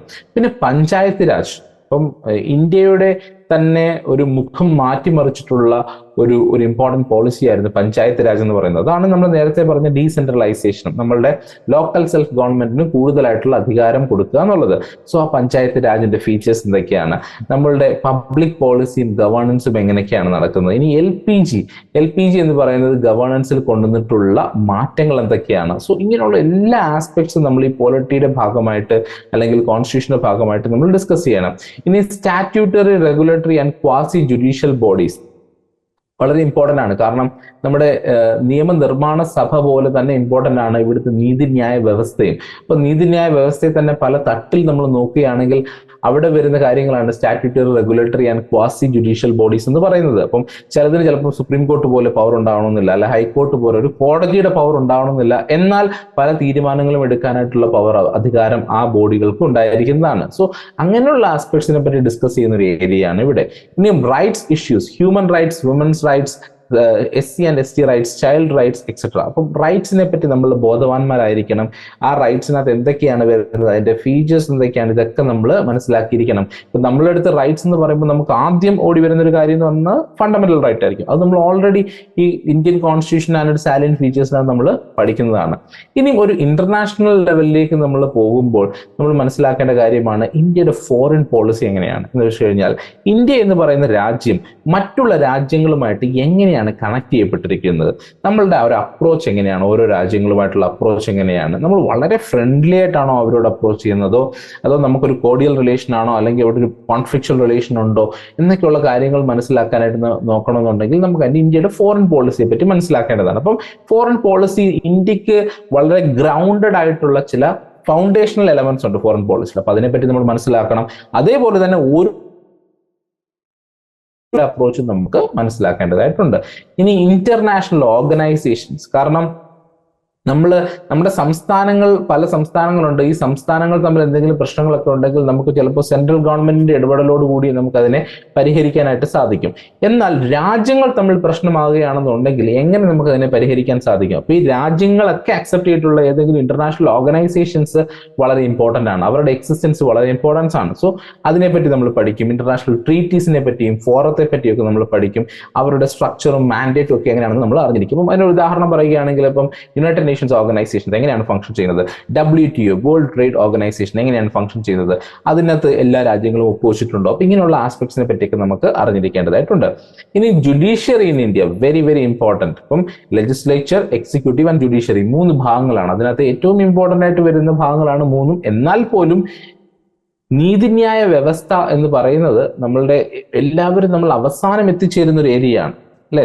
നമ്മൾ നീതിക്ക് വേണ്ടി ചെല്ലുന്നത് നമ്മളുടെ ജുഡീഷ്യൽ സിസ്റ്റത്തിലേക്കാണ്, നമ്മൾ ഡിപ്പെൻഡ് ചെയ്യുന്നത് നമ്മുടെ ജുഡീഷ്യൽ സിസ്റ്റത്തിലേക്കാണ്. നമ്മളുടെ റൈറ്റ്സിനെ പ്രൊട്ടക്ട് ചെയ്തോളും എന്ന് നമ്മൾ വിശ്വസിക്കുന്നത് നമ്മുടെ ജുഡീഷ്യൽ സിസ്റ്റത്തെ നോക്കിയിട്ടാണ്. സോ ആ ഒരു ജുഡീഷ്യൽ സിസ്റ്റം എങ്ങനെയാണ്, അതിന്റെ സ്ട്രക്ചർ എങ്ങനെയാണ്? അപ്പൊ നമുക്കറിയാം നമ്മളുടേതൊരു എന്താ പറയുക, ഒരു ഇൻഡിപെൻഡന്റ് ആൻഡ് ഇന്റഗ്രേറ്റഡ് ജുഡീഷ്യൽ സിസ്റ്റമാണ്. അപ്പം ഇൻഡിപെൻഡന്റ് എന്ന് പറയുമ്പോൾ വേറെ ആർക്കും അതിനകത്ത് ഇൻവോൾവ് ചെയ്യാനായിട്ട് കഴിയില്ല, വേറെ ആർക്കും തീരുമാനങ്ങൾ ഇൻവോൾവ് ആകാനായിട്ട് കഴിയില്ല എന്നുള്ളത്. എന്നാൽ ഇന്റഗ്രേറ്റഡ് എന്ന് പറയുമ്പോൾ നമുക്കൊരു സ്ട്രക്ചർ ഉണ്ട്, അതായത് സുപ്രീം കോർട്ട്, ഹൈക്കോർട്ട്, അതേപോലെ സബോർഡിനേറ്റ് കോർട്ട്സ് എന്ന് പറയുന്ന രീതിയിൽ നമുക്കൊരു സ്ട്രക്ചർ ഉണ്ട്. Relating to emergency and constitutional amendments and judicial review, very important. അപ്പം ഈ എമർജൻസിയെ റിലേറ്റഡ് ആയിട്ടുള്ള ആസ്പെക്ട്സ് എന്തൊക്കെയാണ്? അപ്പൊ നമുക്കറിയാം നമ്മുടെ രാജ്യത്ത് ഏകദേശം 3 തരത്തിലുള്ള എമർജൻസികൾ നടപ്പാക്കാനുള്ള ഒരു ഓപ്ഷൻ നമ്മുടെ കോൺസ്റ്റിറ്റ്യൂഷനിൽ തന്നെ പറഞ്ഞിട്ടുണ്ട്. ഒന്ന് നാഷണൽ എമർജൻസി ആണ്, ഒന്ന് സ്റ്റേറ്റ് എമർജൻസി ആണ്, മറ്റൊന്ന് ഫിനാൻഷ്യൽ എമർജൻസി ആണ്. അപ്പൊ ഇതിനെപ്പറ്റി 3നെ പറ്റി നമ്മൾ അറിഞ്ഞിരിക്കണം, അതിന്റെ ഫീച്ചേഴ്സിനെ പറ്റി അറിഞ്ഞിരിക്കണം. ഏതൊരു സാഹചര്യത്തിലാണ് ഈ ഒരു എമർജൻസി നമുക്ക് ഇമ്പോസ് ചെയ്യാൻ സാധിക്കുന്നത് നമ്മൾ അറിഞ്ഞിരിക്കണം. അതേപോലെ കോൺസ്റ്റിറ്റ്യൂഷണൽ അമെൻമെന്റ്സ്. ഇപ്പം നമ്മളുടെ കോൺസ്റ്റിറ്റ്യൂഷൻ ഉണ്ടാക്കി വെച്ചിരുന്ന ഒരു കാലഘട്ടം എന്ന് പറയുന്നത് ഏകദേശം 1950കളാണ്. എന്നാൽ 1950കളിൽ ഉണ്ടായിരുന്ന ഒരു പൊളിറ്റിക്കൽ സിസ്റ്റം സ്ട്രക്ചറോ അല്ലെങ്കിൽ ഒരു സാമൂഹിക സ്ട്രക്ചറോ ഒന്നും അല്ല ഇന്ന് നിലനിൽക്കുന്നത്. അപ്പം അതിൻ്റെതായിട്ടുള്ള മാറ്റങ്ങൾ നമ്മുടെ നിയമങ്ങളിലും വരണം. അങ്ങനെ നിയമങ്ങളിൽ മാറ്റങ്ങൾ വരണമെന്നുണ്ടെങ്കിൽ മാറ്റം വരുത്താനുള്ളൊരു പ്രൊവിഷൻ നമ്മളുടെ കോൺസ്റ്റിറ്റ്യൂഷൻ ഉണ്ടായിരിക്കണം. അതാണ് ഈ അമെൻമെന്റ് എന്ന് പറയുന്നത്. അപ്പം കോൺസ്റ്റിറ്റ്യൂഷണൽ അമെൻമെന്റ്സ് എന്തൊക്കെയാണ്, അതെങ്ങനെയാണ് നടത്തുന്നത് എന്നുള്ള കാര്യത്തെ പറ്റി നമ്മൾ അറിഞ്ഞിരിക്കണം. പിന്നീട് വരുന്ന വളരെ ഇമ്പോർട്ടന്റ് ആസ്പെക്ട് ആണ് ജുഡീഷ്യൽ റിവ്യൂ എന്ന് പറയുന്നത്. ജുഡീഷ്യൽ റിവ്യൂ എന്ന് പറയുന്നത് നമ്മൾ എപ്പോഴെങ്കിലും നമ്മളുടെ നിയമവ്യവസ്ഥ, അതായത് നമ്മളുടെ ലെജിസ്ലേച്ചർ അല്ലെങ്കിൽ പാർലമെന്റ് ആയിക്കോട്ടെ, സ്റ്റേറ്റ് ലെജിസ്ലേച്ചേഴ്സ് ആയിക്കോട്ടെ, എപ്പോഴെങ്കിലും നമ്മുടെ കോൺസ്റ്റിറ്റ്യൂഷനെ വയലേറ്റ് ചെയ്യുന്ന രീതിയിൽ ഒരു നിയമം പുറപ്പെടുവിക്കുകയാണ്, നമ്മുടെ ഫണ്ടമെന്റൽ റൈറ്റ്സിനെ വയലേറ്റ് ചെയ്യുന്ന രീതിയിലൊരു നിയമം പുറപ്പെടുവിക്കുകയാണെങ്കിൽ അതിനെ ചെക്ക് ചെയ്യാനുള്ളൊരു ഒരു അധികാരം നമുക്കിവിടെ ജുഡീഷ്യറിക്ക് കൊടുത്തിട്ടുണ്ട്. അതിനെയാണ് ജുഡീഷ്യൽ റിവ്യൂ എന്ന് പറയുന്നത്. പിന്നെ പബ്ലിക് ഇൻട്രസ്റ്റ് ലിറ്റിഗേഷൻ ആണ്. അപ്പം പല പല പ്രശ്നങ്ങളെയും ചിലപ്പോൾ നമുക്ക് മുന്നിലേക്ക് കൊണ്ടുവരാൻ സാധിക്കുന്നത് നമ്മൾ കോടതിയിലേക്ക് അതുമായിട്ട് എത്തുമ്പോഴായിരിക്കും. സോ അങ്ങനെ പല പല പ്രശ്നങ്ങളെ മുന്നിലേക്ക് കൊണ്ടുവരാനും അതിനെ അഡ്രസ് ചെയ്യാനുമുള്ള ഒരു ഓപ്ഷനാണ് പബ്ലിക് ഇൻട്രസ്റ്റ് PIL എന്ന് പറയുന്നത്. പിന്നെ ലാൻഡ് റവന്യൂ ലോസ്, നിയമങ്ങൾ, ലാൻഡ് റവന്യൂ നിയമങ്ങളെ പറ്റിയും നമ്മൾ കൃത്യമായിട്ട് മനസ്സിലാക്കണം. പിന്നീട് ഏറ്റവും ഇമ്പോർട്ടൻ്റ് ആയിട്ട് നമ്മൾ നോക്കേണ്ട കാര്യങ്ങൾ 3 കാര്യങ്ങളുണ്ട്. ഒന്ന് fundamental rights, fundamental duties and directive principles. ഈ 3ഉം കോൺസ്റ്റിറ്റ്യൂഷനകത്ത് വളരെ കൃത്യമായിട്ട് പറഞ്ഞിട്ടുള്ള കാര്യങ്ങളാണ്. Part 3 of the Constitution deals with fundamental rights. Part 4 of the Constitution deals with DPSP, and Part 4A of the Constitution deals with the fundamental duties. വളരെ elaborate ആയിട്ട് നമ്മൾ അറിഞ്ഞിരിക്കേണ്ട ഒരു ആസ്പെക്ട് തന്നെയാണ്. അപ്പൊ ഈ പറഞ്ഞിട്ടുള്ള കാര്യങ്ങളൊക്കെ നമ്മളുടെ IPM IAS ആപ്ലിക്കേഷനിൽ ടോപ്പിക് സ്പെസിഫിക് ആയിട്ട് തന്നെ വീഡിയോസ് നമ്മുടെ കോഴ്സിൽ അവൈലബിൾ ആണ്. പിന്നെ പ്രിൻസിപ്പിൾസ് ഓഫ് അഡ്മിനിസ്ട്രേറ്റീവ് ലോയും നമ്മൾ അറിഞ്ഞിരിക്കേണ്ടതാണ്. സോ ഇതൊക്കെയാണ് മേജറായിട്ട് നമ്മൾ അറിഞ്ഞിരിക്കേണ്ട കോൺസ്റ്റിറ്റ്യൂഷൻ അല്ലെ പൊളിറ്റിക്കൽ ആയിട്ടുള്ള എലമെന്റ്സ് എന്ന് പറയുന്നത്. ഇനിയുമുണ്ട് കാര്യങ്ങൾ, നമ്മൾ അതിലേക്ക് നമുക്കൊന്ന് പോകാം. അടുത്ത ഒരു ഏരിയ എന്ന് പറയുന്നത് ജനറൽ സ്റ്റഡീസ് പേപ്പർ 1ന്റെ മറ്റൊരു ഏരിയ എന്ന് പറയുന്നത് reasoning, mental ability and simple arithmetic ആണ്. അപ്പൊ നിങ്ങളുടെ മാത്തമാറ്റിക്കൽ ആപ്റ്റിറ്റ്യൂഡിനെ പറ്റി മനസ്സിലാക്കുക, നിങ്ങൾക്ക് ഒരു കൃത്യമായ ധാരണയുണ്ടോ മാത്സിനെ പറ്റിയും അതേപോലെ ചെറിയ ചെറിയ റീസണിങ് ആസ്പെക്ട്സിനെ പറ്റിയും മെന്റൽ എബിലിറ്റി ഒക്കെ നിങ്ങളുടെ എങ്ങനെയാണെന്ന് ചെക്ക് ചെയ്യാൻ വേണ്ടിയിട്ടാണ് ഈ ഒരു സെക്ഷൻ വരുന്നത്. അപ്പൊ അതിൽ വരുന്ന logical reasoning and analytical ability, number സീരീസിനെ പറ്റിയിട്ടുള്ള പഠനം, coding and decoding, problems related to relations, അതേപോലെ shapes and their subsections, Venn diagram, problem based on clock, calendar, age, simple arithmetic etcetera. So ഇങ്ങനെയുള്ള ആസ്പെക്ട്സ് ആണ് ഈ ഒരു ഏരിയയിൽ പ്രധാനമായിട്ടും വരുന്നത്.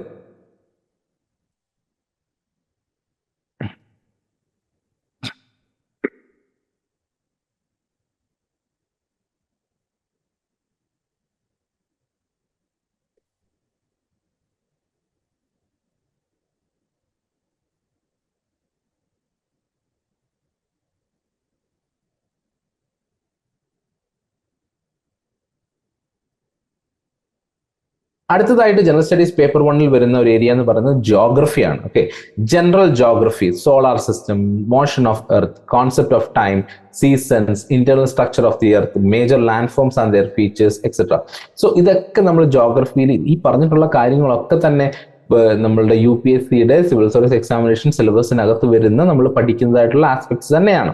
അപ്പോൾ അവിടെ NCERT ഫൗണ്ടേഷണൽ സ്റ്റഡി മെറ്റീരിയൽ ആയിട്ടുള്ള NCERTയിലും ഒക്കെ ഇത് ഡിസ്കസ് ചെയ്യപ്പെടുന്നുണ്ട്. ഇനിയും അറ്റ്മോസ്ഫിയർ എന്ന് പറയുന്ന ഒരു കാര്യം, അതിന്റെ സ്ട്രക്ചർ എങ്ങനെയാണ്, അതിന്റെ കോമ്പോസിഷൻ എങ്ങനെയാണ്, elements and factors of climate എന്തൊക്കെയാണ്. അപ്പോൾ ക്ലൈമറ്റിനെ പറ്റി പഠിക്കണം, ക്ലൈമറ്റ് എങ്ങനെയാണ് വർക്ക് ചെയ്യുന്നുള്ള കാര്യത്തിൽ പഠിക്കണം, എയർ മാസിനെ പറ്റി പഠിക്കണം, ഫ്രണ്ടിനെ പറ്റി പഠിക്കണം. ഓക്കെ, ഇതൊക്കെ നമ്മുടെ ജോഗ്രഫിക്കലുള്ള കോർ ജോഗ്രഫിക്കൽ കോൺസെപ്റ്റുകളാണ്. അപ്പൊ ഇതിനെപ്പറ്റി നമ്മൾ പഠിക്കുമ്പോൾ തന്നെ, കാരണം ഒരു അഡ്മിനിസ്ട്രേറ്റർ എന്ന് നമ്മൾ എടുക്കുമ്പോൾ ഈ അഡ്മിനിസ്ട്രേറ്റർ ഒരു സെക്ഷനിൽ മാത്രം വർക്ക് ചെയ്യുന്ന ഒരാളാകണമെന്നില്ല. ഒരു പല പല ഡിപ്പാർട്ട്മെന്റ്സിലേക്ക് പോവാം. അപ്പോൾ ചില ഡിപ്പാർട്ട്മെന്റ്സ് എന്ന് പറയുന്നത് ചിലപ്പോൾ വെതറിനെ പറ്റിയും അതേപോലെ ജോഗ്രഫിയെ പറ്റിയും ഡീൽ ചെയ്യുന്നതാവാം. അല്ലെങ്കിൽ വേറൊരു ഡിപ്പാർട്ട്മെന്റ് എന്ന് പറയുന്നത് അവിടുത്തെ പൊളിറ്റിക്കൽ ആസ്പെക്ട്സിനെ പറ്റി ഡീൽ ചെയ്യുന്നതാവാം, അവിടുത്തെ നിയമങ്ങളെ പറ്റി ഡീൽ ചെയ്യുന്നതാവാം. വേറൊരു ഡിപ്പാർട്ട്മെന്റ് എന്ന് പറയുന്നത് ചിലപ്പോൾ അവിടുത്തെ സഹകരണത്തിനെ പറ്റി ഡീൽ ചെയ്യുന്നതാവും, കോപ്പറേറ്റീവ് സൊസൈറ്റികളെ പറ്റി ഡീൽ ചെയ്യുന്നതാവാം. വേറൊരു ഡിപ്പാർട്ട്മെന്റ് അഗ്രികൾച്ചറിനെ പറ്റി ഡീൽ ചെയ്യുന്നതാവും, വേറൊരു ഡിപ്പാർട്ട്മെന്റ് എക്കോണമി ആസ്പെക്ട്സിന് ഡീൽ ചെയ്യുന്നതാവും. അപ്പൊ ഇവിടേക്കൊക്കെ എത്തുമ്പോഴും അതിനെ പറ്റിയിട്ടുള്ള ബേസിക് അണ്ടർസ്റ്റാൻഡിങ് അവർക്ക് ഉണ്ടായിരിക്കേണ്ടതാണ്. അപ്പൊ അതുകൊണ്ടാണ് ഈ സിലബസിൽ തന്നെ ഇങ്ങനെ ഒരു അണ്ടർസ്റ്റാൻഡിങ് നിങ്ങൾക്ക് നൽകുന്നത്. ഇനി നിങ്ങൾ ഇതായി തീർന്നതിന് ശേഷം നിങ്ങൾക്ക് പ്രോപ്പറായിട്ടുള്ള ഒരു ട്രെയിനിങ് ഉണ്ട്, എല്ലാ ആസ്പെക്ട്സിനെ പറ്റിയിട്ടുള്ള പ്രോപ്പറായിട്ടുള്ള ട്രെയിനിങ് നിങ്ങൾക്ക് ലഭിക്കുന്നതാണ്. പക്ഷെ നിങ്ങൾക്ക് ഈ ഒരു ധാരണയുണ്ടെങ്കിൽ ആ ട്രെയിനിങ് വളരെ എളുപ്പമായിരിക്കും, നിങ്ങൾക്ക് അത് മനസ്സിലാക്കിയെടുക്കാൻ വളരെ വളരെ എളുപ്പമായിരിക്കും. ഇനി അറ്റ്മോസ്ഫിയറിക് ഡിസ്റ്റർബൻസസ് ആയിട്ടുള്ള oceans, physical, chemical and biological characteristics, അതേപോലെ തന്നെ hydrological disasters, marine and continental resources, physical, social, economic geography of the world, India and Kerala. So കേരളത്തിന്റെ ജോഗ്രഫി നമ്മളിവിടെ മനസ്സിലാക്കേണ്ടതായിട്ടുണ്ട്. Geophysical phenomena like earthquake, tsunami, volcano, cyclone, flood, landslides etcetera. ഇതൊക്കെ നമ്മൾ അറിഞ്ഞിരിക്കേണ്ടതും പഠിച്ചിരിക്കേണ്ടതുമായിട്ടുള്ള കാര്യങ്ങളാണ്. ഈ ജോഗ്രഫിയിൽ പറഞ്ഞിട്ടുള്ള ഈ കാര്യങ്ങളൊക്കെ നമ്മളുടെ IPM IAS കോഴ്സിൽ ഓൾറെഡി തന്നെ അവൈലബിൾ ആണ്. നിങ്ങൾ പർച്ചേസ് ചെയ്യുന്ന സമയത്ത് തന്നെ നിങ്ങൾക്ക് കിട്ടുന്ന മെറ്റീരിയൽസ് തന്നെയാണ് ഈ പറഞ്ഞിട്ടുള്ള കാര്യങ്ങളൊക്കെ. അടുത്തതായിട്ട് പ്രിലിമിനറി എക്സാമിനേഷന്റെ ജനറൽ സ്റ്റഡീസ് പേപ്പർ 2 ആണ് പറയാൻ പോകുന്നത്. അപ്പൊ ഇത്രയും നേരം നമ്മൾ പറഞ്ഞുകൊണ്ടിരുന്ന ജനറൽ സ്റ്റഡീസ് പേപ്പർ 1നെ പറ്റിയിട്ടാണ്. അതിനകത്ത് വരുന്ന ഓരോ കോൺസെപ്റ്റ് ആൻഡ് സബ്ജക്ട്സിൽ നമ്മൾ ഡിസ്കസ് ചെയ്തു. ഇനി അടുത്തതായിട്ട് വരുന്നത് preliminary examination general studies paper 2 ആണ്. അതിൽ ആദ്യമായിട്ട് വരുന്ന സെക്ഷൻ എന്ന് പറയുന്നത് എക്കോണമി ആൻഡ് പ്ലാനിംഗ് ആണ്. ഇന്ത്യൻ എക്കോണമി, അതേപോലെ തന്നെ കേരള എക്കോണമി ഒക്കെ ഇതിനകത്ത് വരുന്നുണ്ട്. അപ്പം Indian economy on the eve of ഇൻഡിപെൻഡൻസിന്റെ ടൈം പീരീഡിൽ എങ്ങനെയായിരുന്നു Indian economy? Indian economy in post reform period, new economic reforms, അതേപോലെ NITI Aayog, national income and per capita income, sectoral composition, അതേപോലെ primary, secondary and tertiary sectors, then development under different policy regimes including 5-year plans, goals, constraints, institutions and policy framework. Very very important, foundational ആയിട്ടുള്ള എക്കണോമിയുടെ aspects ആണ് നമ്മൾ discuss ചെയ്യുന്നത്. ഒന്ന്, നമ്മളുടെ ഇൻഡിപെൻഡൻസിന്റെ time പീരീഡിൽ നമ്മുടെ economy എങ്ങനെയായിരുന്നു, അതിനുശേഷം നമ്മൾ വരുത്തിയിട്ടുള്ള റിഫോംസ് എന്തൊക്കെയാണ്, ആ റിഫോംസ് ഏതൊക്കെയായിരുന്നു, അതേപോലെ തന്നെ പുതിയതായിട്ട് നമ്മൾ കൊണ്ടുവന്നിട്ടുള്ള ഒരു എൻറ്റിറ്റിയാണ് നീതി ആയോഗ് എന്ന് പറയുന്നത്. അപ്പൊ നീതി ആയോഗ് എങ്ങനെയാണ് ഫംഗ്ഷൻ ചെയ്യുന്നത്? ഇനി നാഷണൽ ഇൻകവും പെർ ക്യാപിറ്റ ഇൻകവും, ബേസിക് ആയിട്ട് നമ്മളൊരു നേഷനെ പറ്റി പഠിക്കുമ്പോൾ അറിഞ്ഞിരിക്കേണ്ട കാര്യമാണ് നാഷണൽ ഇൻകവും പെർ ക്യാപിറ്റ ഇൻകവും. എങ്ങനെയാണത് കാൽക്കുലേറ്റ് ചെയ്യുന്നത്? ഇനിയും ഓരോ സെക്ടേഴ്സ് ഉണ്ടെന്ന് നമുക്കറിയാം. നമ്മുടെ എക്കോണമിക്ക് ഓരോ സെക്ടേഴ്സ് ഉണ്ട്. അതിൽ വരുന്ന സെക്ടേഴ്സ് ആണ് പ്രൈമറി സെക്ടർ വരും, സെക്കൻഡറി സെക്ടർ വരും, ടെർഷ്യറി സെക്ടർ വരും. ഈ 3 സെക്ടറിലും വരുന്ന ഒക്യുപ്പേഷൻസ് എന്തൊക്കെയാണ്, അതെങ്ങനെയാണ് നമ്മുടെ എക്കോണമിയിലേക്ക് കോൺട്രിബ്യൂട്ട് ചെയ്യുന്നത്, ഇതിന്റെ പെർസെന്റേജ് കോൺട്രിബ്യൂഷൻ എങ്ങനെയാണ്, അതിനെപ്പറ്റി നമ്മൾ അറിഞ്ഞിരിക്കണം. ഇനി 5-year പ്ലാൻസ് എന്തൊക്കെയായിരുന്നു? അത് നമ്മൾ നേരത്തെ പറഞ്ഞിരുന്നു.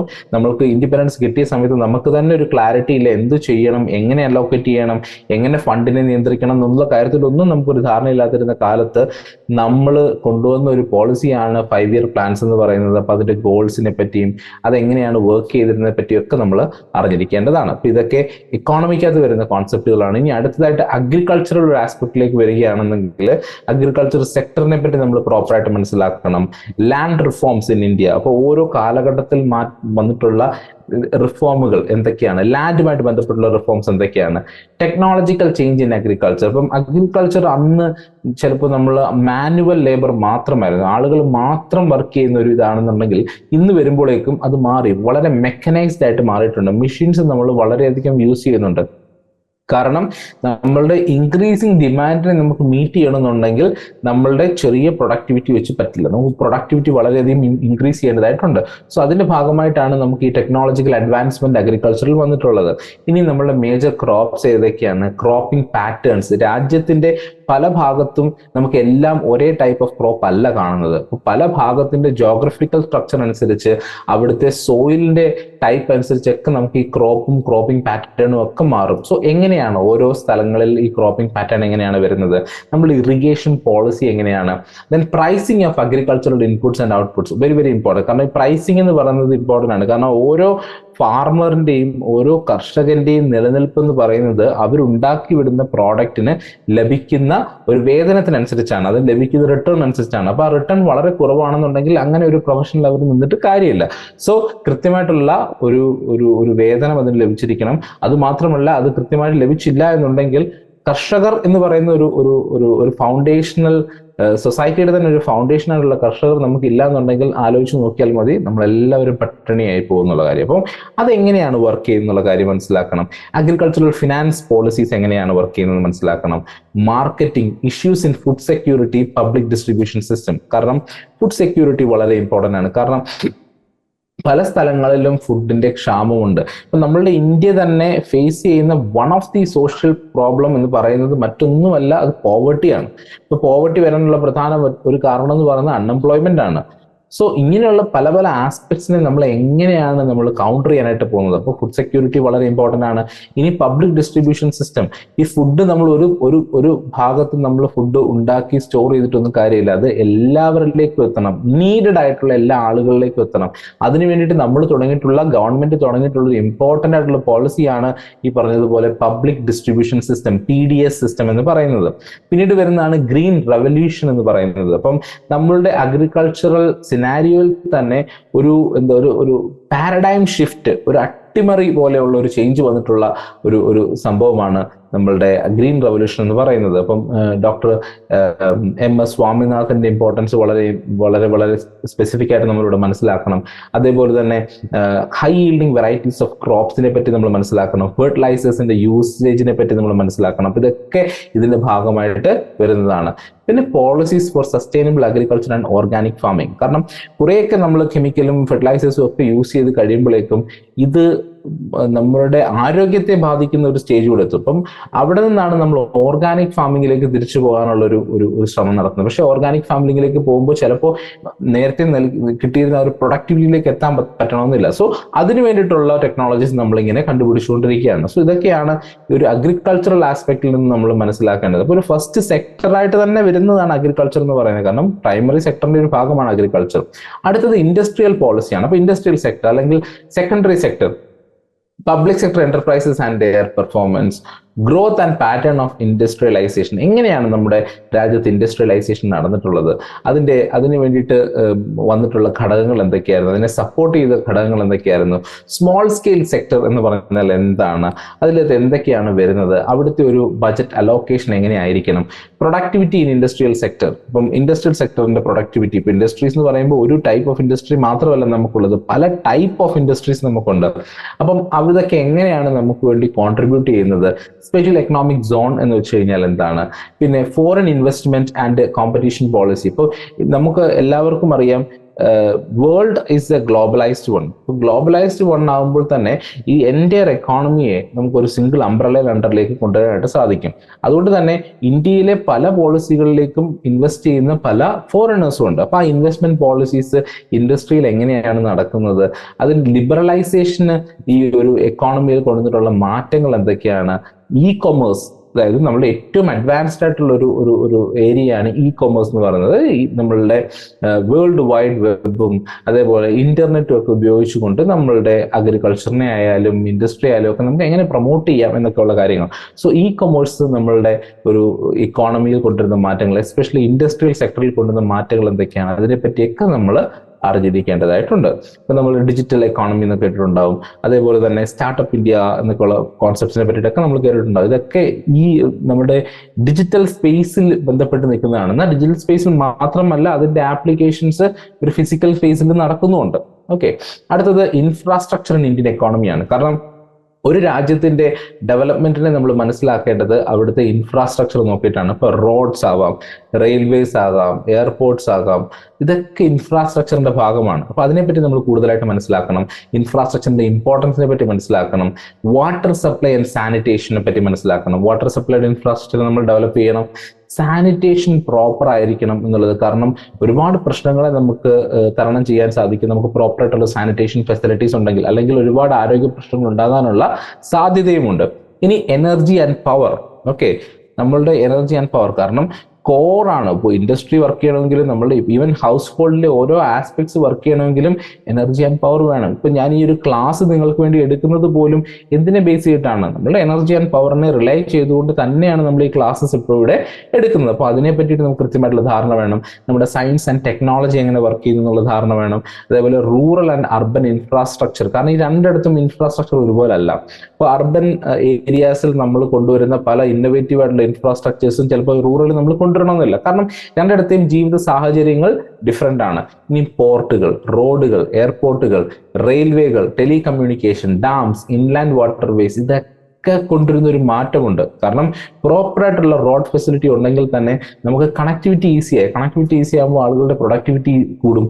കാരണം പെട്ടെന്ന് ഒരു സ്ഥലത്തേക്ക് എത്താനായിട്ട് സാധിക്കുക, അല്ലെങ്കിൽ ഇപ്പം ഒരു സ്ഥലത്ത് നിന്ന് വേറൊരു രാജ്യത്തേക്ക് ട്രാവൽ ചെയ്യണമെന്നുണ്ടെങ്കിൽ അവർക്ക് ഏറ്റവും ഇമ്പോർട്ടൻ്റ് ആയിട്ട് നോക്കേണ്ടത് എയർപോർട്ട്സ് ആണ്, അല്ലെ? എയർപോർട്ടിന്റെ ഡെവലപ്മെന്റ് എന്ന് പറയുന്നത് നമ്മളുടെ എക്കോണമിയെ തന്നെ ബൂസ്റ്റ് ചെയ്യുന്നതാണ്. കാരണം ആളുകളുടെ സമയത്തിന് വളരെ ഇമ്പോർട്ടൻസ് ഉണ്ട്. ഇപ്പോൾ നമുക്കറിയാം, ഒരു ദിവസം നമ്മളുടെ രാജ്യത്ത് ഏതെങ്കിലും രീതിയിൽ ഒരു പണിമുടക്കോ വല്ലതും വന്നു പോയി കഴിഞ്ഞാൽ ചിലപ്പോൾ ഉണ്ടാകാൻ പോകുന്ന നഷ്ടം എന്താണ്? അത് നഷ്ടം എങ്ങനെയാണ് നമ്മൾ കാൽക്കുലേറ്റ് ചെയ്യുന്നത്? ആളുകൾ അത്രയും നേരം വർക്ക് ചെയ്യേണ്ട ആളുകളെ വർക്ക് ചെയ്യാതിരിക്കുകയാണ്, അവരുടെ സമയം എല്ലാം പോവുകയാണ് ചെയ്യുന്നത്. അപ്പൊ ആ സമയത്തിന് വളരെ വളരെ ഇമ്പോർട്ടൻസ് ഉണ്ട്. അതേപോലെ തന്നെ നമ്മൾ നേരത്തെ ഫുഡ് സെക്യൂരിറ്റിയെ പറ്റി പറഞ്ഞു. അപ്പം നമ്മൾ ഫുഡും നമ്മൾ ഈ പറഞ്ഞതുപോലെ ഇതൊക്കെ സ്റ്റോർ ചെയ്ത് വെക്കും. നമ്മൾ ഓരോ ഗ്രെയിൻസും നമ്മൾക്ക് അഗ്രികൾച്ചർ പ്രോഡക്ട്സ് ഒക്കെ സ്റ്റോർ ചെയ്യും. ഈ സ്റ്റോർ ചെയ്ത പ്രോഡക്റ്റ് ഒരു സ്ഥലത്ത് നിന്ന് മറ്റൊരു സ്ഥലത്തേക്ക് എത്തുക എന്നുള്ളത് വളരെ ഇമ്പോർട്ടൻ്റ് ആണ്. അത് എത്തിയില്ല എന്നുണ്ടെങ്കിൽ എന്ത് സംഭവിക്കും? അത് അവിടെ അഴുകിപ്പോവും. അഴുകിപ്പോകുമ്പോൾ ആർക്കാണ് നഷ്ടം ഉണ്ടാകുന്നത്? എൻറ്റയർ ഗവൺമെന്റിനാണ് നഷ്ടം ഉണ്ടാകുന്നത്. കാരണം ഗവൺമെന്റ് ആണ് ഇത് ഈ പറഞ്ഞിട്ടുള്ള അഗ്രികൾച്ചറൽ ലേബേഴ്സിന്റെ നിന്നും ഫാർമേഴ്സിന്റെ നിന്നും വാങ്ങി അവിടെ വെക്കുന്നത്. പിന്നെ ഗവൺമെന്റിന് മാത്രമാണോ നഷ്ടം? ഇത് ലഭിക്കേണ്ട ആളുകളുണ്ട്, സാധാരണക്കാരായിട്ടുള്ള ഇത് മാത്രം നോക്കി നിൽക്കുന്ന ആളുകളുണ്ട്. അവരിലേക്ക് ആ ഫുഡ് എത്തണം, അല്ലേ? സോ ഇതിനൊക്കെ ആക്കം കൂട്ടുന്ന, അല്ലെ ഇതിന്റെയൊക്കെ ഒരു പ്രൊഡക്ടിവിറ്റി, ഇതിന്റെയൊക്കെ ഒരു എഫിഷ്യൻസി ഒക്കെ കൂട്ടുന്ന കാര്യങ്ങളാണ് നമ്മുടെ ഇൻഫ്രാസ്ട്രക്ചർ ഡെവലപ്പ് ചെയ്യുക എന്ന് പറയുന്നത്. സോ അതുകൊണ്ട് തന്നെ ഇൻഫ്രാസ്ട്രക്ചർ ഡെവലപ്മെന്റിനെ പറ്റി നമ്മൾ കൃത്യമായിട്ട് മനസ്സിലാക്കിയിരിക്കേണ്ടതാണ്. Trends and patterns in structure of population over time. കാരണം നമുക്കറിയാം, നമ്മൾ 1950 കണ്ട പോപ്പുലേഷൻ നമ്പർ അല്ല ഇന്നുള്ളത്. വളരെ ഫാസ്റ്റ് ഗ്രോയിങ് ആണ് നമ്മളുടെ പോപ്പുലേഷൻ റേറ്റ് എന്ന് പറയുന്നത്. അപ്പോൾ എന്താണ് നമ്മുടെ ഗ്രോത്ത് റേറ്റ്? അതേപോലെ ജെൻഡർ, റൂറൽ അർബൻ മൈഗ്രേഷൻ. കാരണം ജെൻഡർ നമുക്കറിയാം, സ്ത്രീകൾ എത്ര പേരുണ്ട്, അതേപോലെ പുരുഷന്മാർ എത്ര പേരുണ്ട്, ഈ കാര്യങ്ങളെ പറ്റി നമ്മൾ അറിഞ്ഞിരിക്കണം. അതേപോലെ തന്നെ റൂറൽ അർബൻ മൈഗ്രേഷൻ. കാരണം ആളുകൾ എപ്പോഴും ഒരു പ്രായം കഴിഞ്ഞാൽ അവർക്ക് ഏറ്റവും നെസസിറ്റി ആയിട്ട് വരുന്നത് ജോലിയാണ്. അപ്പം ആളുകൾ എന്ത് ചെയ്യും? റൂറലിൽ നിന്ന് അർബനിലേക്ക് വരും. കാരണം റൂറലിൽ ചിലപ്പോൾ അവർക്ക് എക്സ്പോഷർ കുറവായിരിക്കും, ഓപ്പർച്യൂണിറ്റീസ് കുറവായിരിക്കും, അല്ലെ? അപ്പൊ അതിനെ പറ്റിയിട്ട് നമ്മൾ പഠിച്ചിരിക്കണം. ലിറ്ററസിയെ പറ്റി നമ്മൾ പഠിച്ചിരിക്കണം. Regional structure and trends in poverty and inequality. ഇപ്പൊ പോവർട്ടിയും ഇനീക്വാലിറ്റി ഒക്കെ ആയിട്ട് ബന്ധപ്പെട്ടിട്ടുള്ള ഒരു സ്ട്രക്ചർ എങ്ങനെയാണ്, പോവർട്ടി എന്താണ്, അതിന്റെ ഫീച്ചേഴ്സ് എന്താണ്, ഇനീക്വാലിറ്റി എന്താണ്, എങ്ങനെയൊക്കെ ഇനീക്വാലിറ്റി നമ്മുടെ സമൂഹത്തിൽ ഉണ്ടാകാം, ഇതിനെ എങ്ങനെ നമുക്ക് കൗണ്ടർ ചെയ്യാം, മിറ്റിഗേറ്റ് ചെയ്യാം, ഈ കാര്യങ്ങളൊക്കെ നമ്മൾ അറിഞ്ഞിരിക്കണം. ഇനി അൺഎംപ്ലോയ്മെന്റിന്റെ ട്രെൻഡും സ്ട്രക്ചറും നമ്മൾ അറിഞ്ഞിരിക്കണം. എന്തുകൊണ്ട് അൺഎംപ്ലോയ്മെന്റ് ഉണ്ടാകുന്നു, എങ്ങനെ നമുക്ക് അൺഎംപ്ലോയ്മെന്റിനെ ഓവർകം ചെയ്യാനായിട്ട് സാധിക്കും, എങ്ങനെ കൂടുതൽ ജോബ്സ് നമുക്ക് ജനറേറ്റ് ചെയ്യാനായിട്ട് സാധിക്കും, അതിനെപ്പറ്റി നമ്മൾ അറിഞ്ഞിരിക്കണം. നാഷണൽ റൂറൽ എംപ്ലോയ്മെന്റ് പോളിസീസിനെ പറ്റി നമ്മൾ അറിഞ്ഞിരിക്കണം. കാരണം റൂറലിലുള്ള എല്ലാ ആളുകൾക്കും അഗ്രികൾച്ചറിൽ മാത്രം പോകാനായിട്ട് പറ്റില്ല, അല്ലെ? അവർക്കും അവരുടേതായിട്ടുള്ള പോളിസീസും അതേപോലുള്ള ഓപ്പർച്യൂണിറ്റീസും കൊടുക്കുക എന്നുള്ളത് വളരെ ഇമ്പോർട്ടൻ്റ് ആണ്. അപ്പൊ അവിടെ സ്കൂളുകൾ സ്ഥാപിക്കേണ്ടതായിട്ടുണ്ട്, കൂടുതൽ ഹയർ സ്റ്റഡീസ് സ്ഥാപനങ്ങൾ സ്ഥാപിക്കേണ്ടതായിട്ടുണ്ട്, ടെക്നിക്കൽ ആയിട്ടുള്ള സ്ഥാപനങ്ങൾ സ്ഥാപിക്കേണ്ടതായിട്ടുണ്ട്. കൂടുതൽ ട്രെയിനിങ് അവർക്ക് ലഭിക്കുമ്പോൾ അവരുടെ പ്രൊഡക്ടിവിറ്റി കൂടുകയും എഫിഷ്യൻസി കൂടുകയും ചെയ്യും.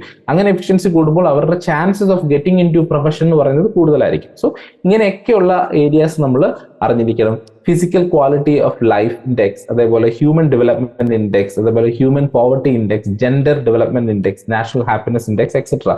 ഇതൊക്കെ അളവുകോൽ എന്ന് നമ്മൾ പറയത്തില്ലേ, അളക്കുകയാണ്. എങ്ങനെയാണ് നമ്മളുടെ ഒരു ഹ്യൂമൻ ഡെവലപ്മെന്റിനെ അളക്കുന്ന ഒരു ഇൻഡെക്സ് ആണ്. അപ്പം നമ്മളുടെ ലിറ്ററസി എങ്ങനെയാണ്, അതേപോലെ നമ്മളുടെ ഒരു ഹെൽത്ത് എങ്ങനെയാണ്, ഇതൊക്കെ നമ്മൾ പല പല പല ഇൻഡെക്സുകൾ വഴി നമ്മൾ മനസ്സിലാക്കുകയും അങ്ങനെയാണ് നമ്മൾ ഓവറോൾ ഒരു കാൽക്കുലേഷൻ നടത്തുന്നത്. ഓക്കെ, എന്തൊക്കെ ഏരിയാസിലാണ് ഇന്ത്യ ഡെവലപ്പ് ചെയ്യേണ്ടതായിട്ടുള്ളത്, എന്തൊക്കെ ഏരിയാസിലാണ് കേരളം ഡെവലപ്പ് ചെയ്യേണ്ടതായിട്ടുള്ളത് എന്നൊക്കെയുള്ള കാര്യങ്ങൾ നമ്മൾ മനസ്സിലാക്കേണ്ടത് ഇങ്ങനെയുള്ള ഓരോരോ മെഷർമെന്റ്സിലൂടെയാണ്. അടുത്തത് ഇന്ത്യൻ പബ്ലിക് ഫിനാൻസിനെ പറ്റി നമ്മൾ അറിഞ്ഞിരിക്കണം. എങ്ങനെയാണ് നമ്മുടെ ഫിനാൻസ് വർക്ക് ചെയ്യുന്നത്? കാരണം ഒരു എക്കോണമി എന്ന് പറയുമ്പോൾ അതിനകത്ത് ഏറ്റവും ഇമ്പോർട്ടൻ്റ് ഒരു ആസ്പെക്ട് ആണ് മണി അല്ലെങ്കിൽ ഫിനാൻസ് എന്ന് പറയുന്നത്, അല്ലേ? ഇനി ഗവൺമെന്റ് ബഡ്ജറ്റ് എങ്ങനെ ചെയ്യുന്നു? കാരണം ഗവൺമെന്റിന് ഒരു പ്ലാൻ ഉണ്ട്. നമ്മൾ ഓരോ വീടുകളിലും ശമ്പളം കിട്ടുമ്പോൾ നമ്മൾ ഇതിന് ഏതൊക്കെ കാര്യങ്ങൾക്ക് വേണ്ടിയിട്ട് ആ പണം അലോക്കേറ്റ് ചെയ്യണം എന്ന് ചിന്തിക്കുന്നത് പോലെ തന്നെ ഗവൺമെന്റിനും എല്ലാ വർഷവും പ്ലാൻ ഉണ്ട് അടുത്ത വർഷത്തേക്ക് എന്തൊക്കെ ചെയ്യണം എന്നുള്ള കാര്യത്തിൽ. സോ അതെങ്ങനെയാണ് വർക്ക് ചെയ്യുന്നത്? എന്താണ് ഗവൺമെന്റ് ബഡ്ജറ്റ്? എന്താണ് ടാക്സ് സിസ്റ്റം? ഏതൊക്കെ ഏരിയാസിലാണ് നമുക്ക് ടാക്സ് ചുമത്താനായിട്ട് സാധിക്കുന്നത്?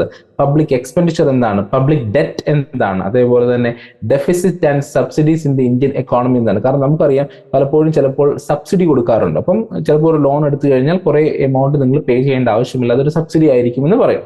അപ്പം എന്തുകൊണ്ടാണ് അത് കൊടുക്കുന്നത്? അത് നമുക്കൊരു നഷ്ടമല്ലേ? പക്ഷെ ഇതിന്റെ ഓവറോൾ കോണ്ടെക്സ്റ്റ് നോക്കുമ്പോൾ അത് നഷ്ടമല്ല. മനസ്സിലായില്ല? അതൊരു വെൽഫെയർ ആസ്പെക്ടിന്റെ ഭാഗമാണ്. സോ ഇങ്ങനെയുള്ള ഒരുപാട് കാര്യങ്ങൾ നമ്മൾ അറിഞ്ഞിരിക്കേണ്ടതായിട്ടുണ്ട്. ഇനി സെൻട്രൽ സ്റ്റേറ്റ് ഫിനാൻഷ്യൽ റിലേഷൻ എങ്ങനെയാണ്? സെൻട്രൽ എങ്ങനെയാണ് സംസ്ഥാനങ്ങൾക്ക് ഫണ്ട് അലോക്കേറ്റ് ചെയ്യുന്നത്? Recent fiscal and monetary policy issues and their impact. Monetary policy issues എങ്ങനെയൊക്കെയാണ് ക്രിയേറ്റ് ചെയ്യപ്പെടുന്നത്, അതിന്റെ ഇമ്പാക്ട് എന്തൊക്കെയാണ്? Structure of Indian banking. ബാങ്കുകൾ നമുക്കറിയാം, നമുക്ക് നാഷണലൈസ്ഡ് ബാങ്ക്സ് ഉണ്ട്, കൊമേഴ്ഷ്യൽ ബാങ്ക്സ് ഉണ്ട്, NBFCs ഉണ്ട്. ഇതിനെപ്പറ്റി നമ്മൾ അറിഞ്ഞിരിക്കണം. ഇതൊക്കെ എങ്ങനെയാണ് ഫംഗ്ഷൻ ചെയ്യുന്നത്? നമ്മുടെ റിസർവ് ബാങ്ക് ഓഫ് ഇന്ത്യ എങ്ങനെയാണ് ഇതിനെയൊക്കെ കൺട്രോൾ ചെയ്യുന്നത് നമ്മൾ അറിഞ്ഞിരിക്കണം. ഇനി GST, goods and services tax, വളരെ പുതുതായിട്ട് ഇന്നോവേറ്റ് ചെയ്തിട്ടുള്ള അല്ലെങ്കിൽ കൊണ്ടുവന്നിട്ടുള്ള ഒരു സിസ്റ്റം, ടാക്സേഷൻ സിസ്റ്റമാണ് GST എന്ന് പറയുന്നത്, അത് എങ്ങനെയാണ് വർക്ക് ചെയ്യുന്നത്, അതിന്റെ കോൺസെപ്റ്റ് എന്താണ്, അതുകൊണ്ടുള്ള മാറ്റങ്ങൾ എന്തൊക്കെയാണ്. പിന്നീട് ആളുകളൊക്കെ വളരെ ട്രെൻഡിങ് ആയിട്ട് എപ്പോഴും കേൾക്കുന്നതും കാണുന്നതുമായിട്ടുള്ള കാര്യമാണ് സ്റ്റോക്ക് എക്സ്ചേഞ്ച് അല്ലെ ഷെയർ മാർക്കറ്റ് എന്ന് പറയുന്നത്.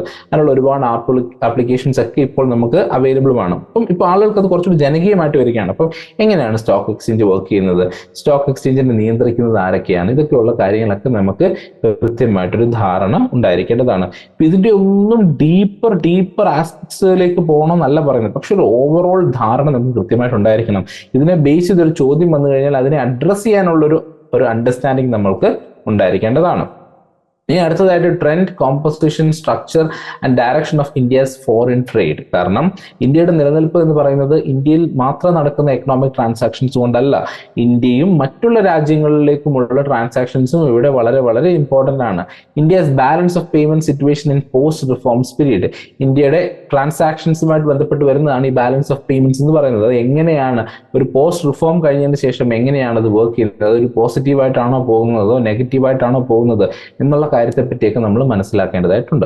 സോ ഇത്രയും കാര്യങ്ങൾ നമ്മൾ പറഞ്ഞത് ഇന്ത്യ സ്പെസിഫിക് ആയിട്ടാണ്. ഇനി നമ്മൾ മനസ്സിലാക്കേണ്ടത് കേരള സ്പെസിഫിക് ആയിട്ടുള്ള കാര്യങ്ങളാണ്. കാരണം you are going to write an examination which is connected with Kerala administrative service അല്ലെ. അപ്പൊ അതുകൊണ്ട് തന്നെ ഇക്കോണമി ഓഫ് കേരള എങ്ങനെയാണ്, അതേപോലെ അതിന്റെ ഒരു ഓവർവ്യൂ അറിഞ്ഞിരിക്കണം, നമ്മുടെ പോപ്പുലേഷനെ പറ്റി അറിഞ്ഞിരിക്കണം, മേജർ അഗ്രികൾച്ചർ എന്തൊക്കെയാണെന്ന് അറിഞ്ഞിരിക്കണം, ഇൻഡസ്ട്രി, സർവീസ് സെക്ടർ, അവരുടെ ഇഷ്യൂസും ഒക്കെ നമ്മൾ അറിഞ്ഞിരിക്കണം.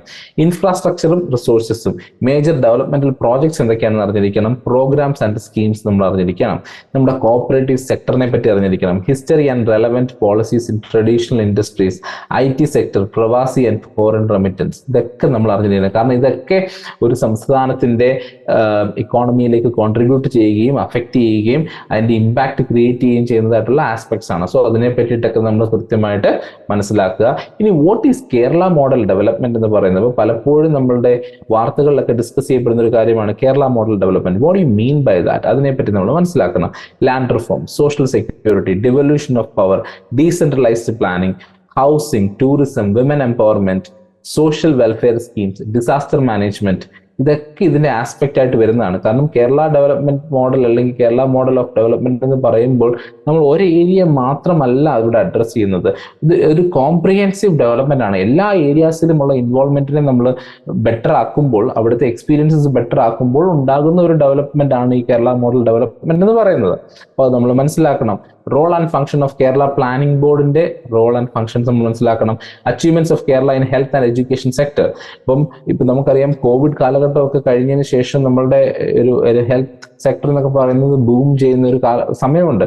അതേപോലെ തന്നെ കോവിഡ് ടൈമിലാണ് നമ്മൾ മനസ്സിലാക്കിയിരുന്നത് ഒരു ഹെൽത്ത് സെക്ടറിൽ ഇൻഫ്രാസ്ട്രക്ചറിന്റെ ഒരു ഇമ്പോർട്ടൻസ് എത്രത്തോളം ഉണ്ട് എന്ന് നമ്മൾ മനസ്സിലാക്കിയത് കോവിഡ് വന്നപ്പോഴാണ് മനസ്സിലാക്കിയത്. അപ്പം ഇങ്ങനെയുള്ള ആസ്പെക്ട്സിനെ പറ്റി നമ്മൾ കൂടുതലായിട്ട് പഠിച്ചിരിക്കണം. ആ ഏരിയാസിലുള്ള പോളിസീസിനെ പറ്റിയും പ്രോഗ്രാംസിനെ പറ്റിയും ഇനിഷ്യേറ്റീവ്സിനെ പറ്റിയും ഇമ്പാക്റ്റിനെ പറ്റിയൊക്കെ നമ്മൾ മനസ്സിലാക്കി ഇരിക്കേണ്ടതാണ്. സോ ബേസിക്കലി നോക്കുമ്പോൾ കേരളത്തിന്റെ എക്കോണമി എങ്ങനെ ഫംഗ്ഷൻ ചെയ്യുന്നു, കേരളത്തിന്റെ പ്ലാനിങ് എങ്ങനെ നടക്കുന്നു, കേരളത്തിന്റെ ഹെൽത്ത് സെക്ടറിൽ ഉള്ള കോൺട്രിബ്യൂഷൻസ് എങ്ങനെയൊക്കെയാണ്, ഇതൊക്കെ നമ്മൾ മനസ്സിലാക്കി ഇരിക്കേണ്ടതാണ്. അടുത്തത് സയൻസ് ആൻഡ് ടെക്നോളജി എന്ന് പറയുന്ന സബ്ജക്റ്റ് ആണ്. അപ്പൊ നമ്മൾ നേരത്തെ പറഞ്ഞത് ഇന്ത്യൻ എക്കോണമി ആണെങ്കിൽ അടുത്തത് സയൻസ് ആൻഡ് ടെക്നോളജി ആണ്. അപ്പൊ സയൻസ് ആൻഡ് ടെക്നോളജിയിൽ basic science and technology aspects നമ്മൾ അറിഞ്ഞിരിക്കണം. ഇപ്പൊ nature and scope of science and technology, എത്രത്തോളമാണ് സയൻസ് ആൻഡ് ടെക്നോളജിക്ക് നമ്മുടെ രാജ്യത്ത് ഡെവലപ്മെന്റ് കൊണ്ടുവരാൻ സാധിക്കുന്നത്, relevance of science and technology, national policy on science and technology and innovations, very important. കാരണം അഗ്രികൾച്ചറിനെ ബേസ് ചെയ്ത് നമുക്കൊരു നാഷണൽ പോളിസി ഉണ്ട്, എൻവയോൺമെന്റിനെ ബേസ് ചെയ്ത് നമുക്കൊരു നാഷണൽ പോളിസി ഉണ്ട്, എഡ്യൂക്കേഷനെ ബേസ് ചെയ്ത് നമുക്കൊരു നാഷണൽ പോളിസി ഉണ്ട്, അതേപോലെ സയൻസ് ആൻഡ് ടെക്നോളജി ബേസ് ചെയ്ത് നമുക്കൊരു നാഷണൽ പോളിസി ഉണ്ട്. അപ്പം നമ്മളുടെ എവറിഡേ സയൻസ് എങ്ങനെയാണ്, നമ്മളെ ഹ്യൂമൻ ബോഡിയെ പറ്റിയിട്ട് നമ്മൾ എങ്ങനെ പഠിച്ചിരിക്കണം, പബ്ലിക് ഹെൽത്ത് ആൻഡ് കമ്മ്യൂണിറ്റി മെഡിസിനിൽ സയൻസിന്റെ ഒരു റോൾ എന്തൊക്കെയാണ്, ഫുഡ് ആൻഡ് ന്യൂട്രീഷണൽ സയൻസിന്റെ റോൾ എന്താണ്, ഹെൽത്ത് കെയറിൽ സയൻസിന്റെ റോൾ എന്താണ്, അതേപോലെ institutes and organisations in India promoting integration of science and technology and innovation. കാരണം ഇന്നത്തെ കാലത്ത് സയൻസ് ആൻഡ് ടെക്നോളജി നമ്മൾ കണക്ട് ചെയ്യാതെ നമുക്കൊരു ഇംപ്രൂവ്മെന്റിലേക്ക് എത്താനായിട്ട് സാധിക്കത്തില്ല. കാരണം ലോകം അത്ര സ്പീഡിലാണ് പോകുന്നത്. ഈ സ്പീഡിനുള്ള പ്രധാന കാരണം സയൻസ് ആൻഡ് ടെക്നോളജിയാണ് അല്ലെ. അപ്പൊ അതുകൊണ്ട് തന്നെ എല്ലായിടത്തും ഈ ഒരു ഇന്റഗ്രേഷൻ ഉണ്ടാകേണ്ടത് അനിവാര്യവുമാണ്. ഇനി അവിടുത്തെ ആക്ടിവിറ്റീസ് എന്തൊക്കെ, അവരുടെ കോൺട്രിബ്യൂഷൻസ് എന്തൊക്കെ, ഇനി കോൺട്രിബ്യൂഷൻ ഓഫ് പ്രോമിനന്റ് ഇന്ത്യൻ സയന്റിസ്റ്റുകൾ. കാരണം ഇതൊന്നും ഒരു ദിവസം പെട്ടെന്ന് ഉണ്ടായതല്ല നമ്മുടെ സയന്റിഫിക് ഇന്നോവേഷൻസ് ഒന്നും. ഇതൊക്കെ പല ആളുകളുടെ പല വർഷത്തെ റിസർച്ചിന്റെയും ഡെവലപ്മെന്റിന്റെയും ഭാഗമായിട്ട് നമുക്ക് കിട്ടിയിട്ടുള്ള പ്രോഡക്ട്സ് ആണ് ഓരോ ഇന്നോവേഷൻസും ഓരോ കണ്ടുപിടുത്തങ്ങളും. സോ അവരെ പറ്റി നമ്മൾ കൃത്യമായിട്ട് അറിഞ്ഞിരിക്കണം. ഇനിയും ICT എന്ന് പറയുന്നത്, ഇൻഫർമേഷൻ ആൻഡ് കമ്മ്യൂണിക്കേഷൻ ടെക്നോളജി എന്ന് പറയുന്നത്, അതിൻ്റെ ഒരു സ്കോപ്പ് എത്രത്തോളമാണ്, ഈ ഒരു ഡേ ടു ഡേ ലൈഫിൽ അതിൻ്റെ ഒരു സ്കോപ്പ് എത്രത്തോളമാണ്. നമ്മൾ ഈ ഇരിക്കുന്ന പ്ലാറ്റ്ഫോം അല്ലെങ്കിൽ നമ്മൾ കമ്മ്യൂണിക്കേറ്റ് ചെയ്യുന്ന യൂട്യൂബ് ആയിക്കോട്ടെ, നമ്മുടെ ആപ്ലിക്കേഷൻസ് ആയിക്കോട്ടെ, ഇതിനകത്തൊക്കെ ICTയുടെ റോള് ഭയങ്കരമായിട്ടുണ്ട്. ഇനിയും ഇൻഡസ്ട്രിയൽ ICTയുടെ റോൾ, ഗവേണൻസിൽ ICTയുടെ റോൾ, അതേപോലെ various government schemes, ICT promote ചെയ്യാനായിട്ടുള്ള വേരിയസ് ഗവൺമെന്റ് സ്കീംസ് എന്തൊക്കെയാണ്, ഈ ഗവേണൻസ് പ്രോഗ്രാംസ് ആൻഡ് സർവീസസ് എന്തൊക്കെയാണ്, ഇതൊക്കെ നമ്മൾ മനസ്സിലാക്കി ഇരിക്കേണ്ടതാണ്. ഇനി നെറ്റിക്കറ്റ്സ്, നമ്മൾ കാത്തു സൂക്ഷിക്കേണ്ട കുറച്ച് എറ്റിക്കറ്റ്സ് ഉണ്ട് അല്ലെ. ഒരു സൈബർ സ്പേസിൽ, ഒരു ഡിജിറ്റൽ സ്പേസിൽ നമ്മൾ കാത്തു സൂക്ഷിക്കേണ്ട കുറച്ച് എറ്റിക്കറ്റ്സ് ഉണ്ട്. അതിനെപ്പറ്റി നമ്മൾ അറിഞ്ഞിരിക്കണം. അതേപോലെ സൈബർ സെക്യൂരിറ്റി എന്താണെന്നും, ഏതൊക്കെ ഏരിയസിൽ നമുക്ക് സൈബർ ക്രൈംസ് നടക്കാമെന്നും, ആ സെക്യൂരിറ്റി നമുക്ക് കൂടുതലായിട്ട് എങ്ങനെ എൻഹാൻസ് ചെയ്യാമെന്നും നമ്മൾ അറിഞ്ഞിരിക്കണം.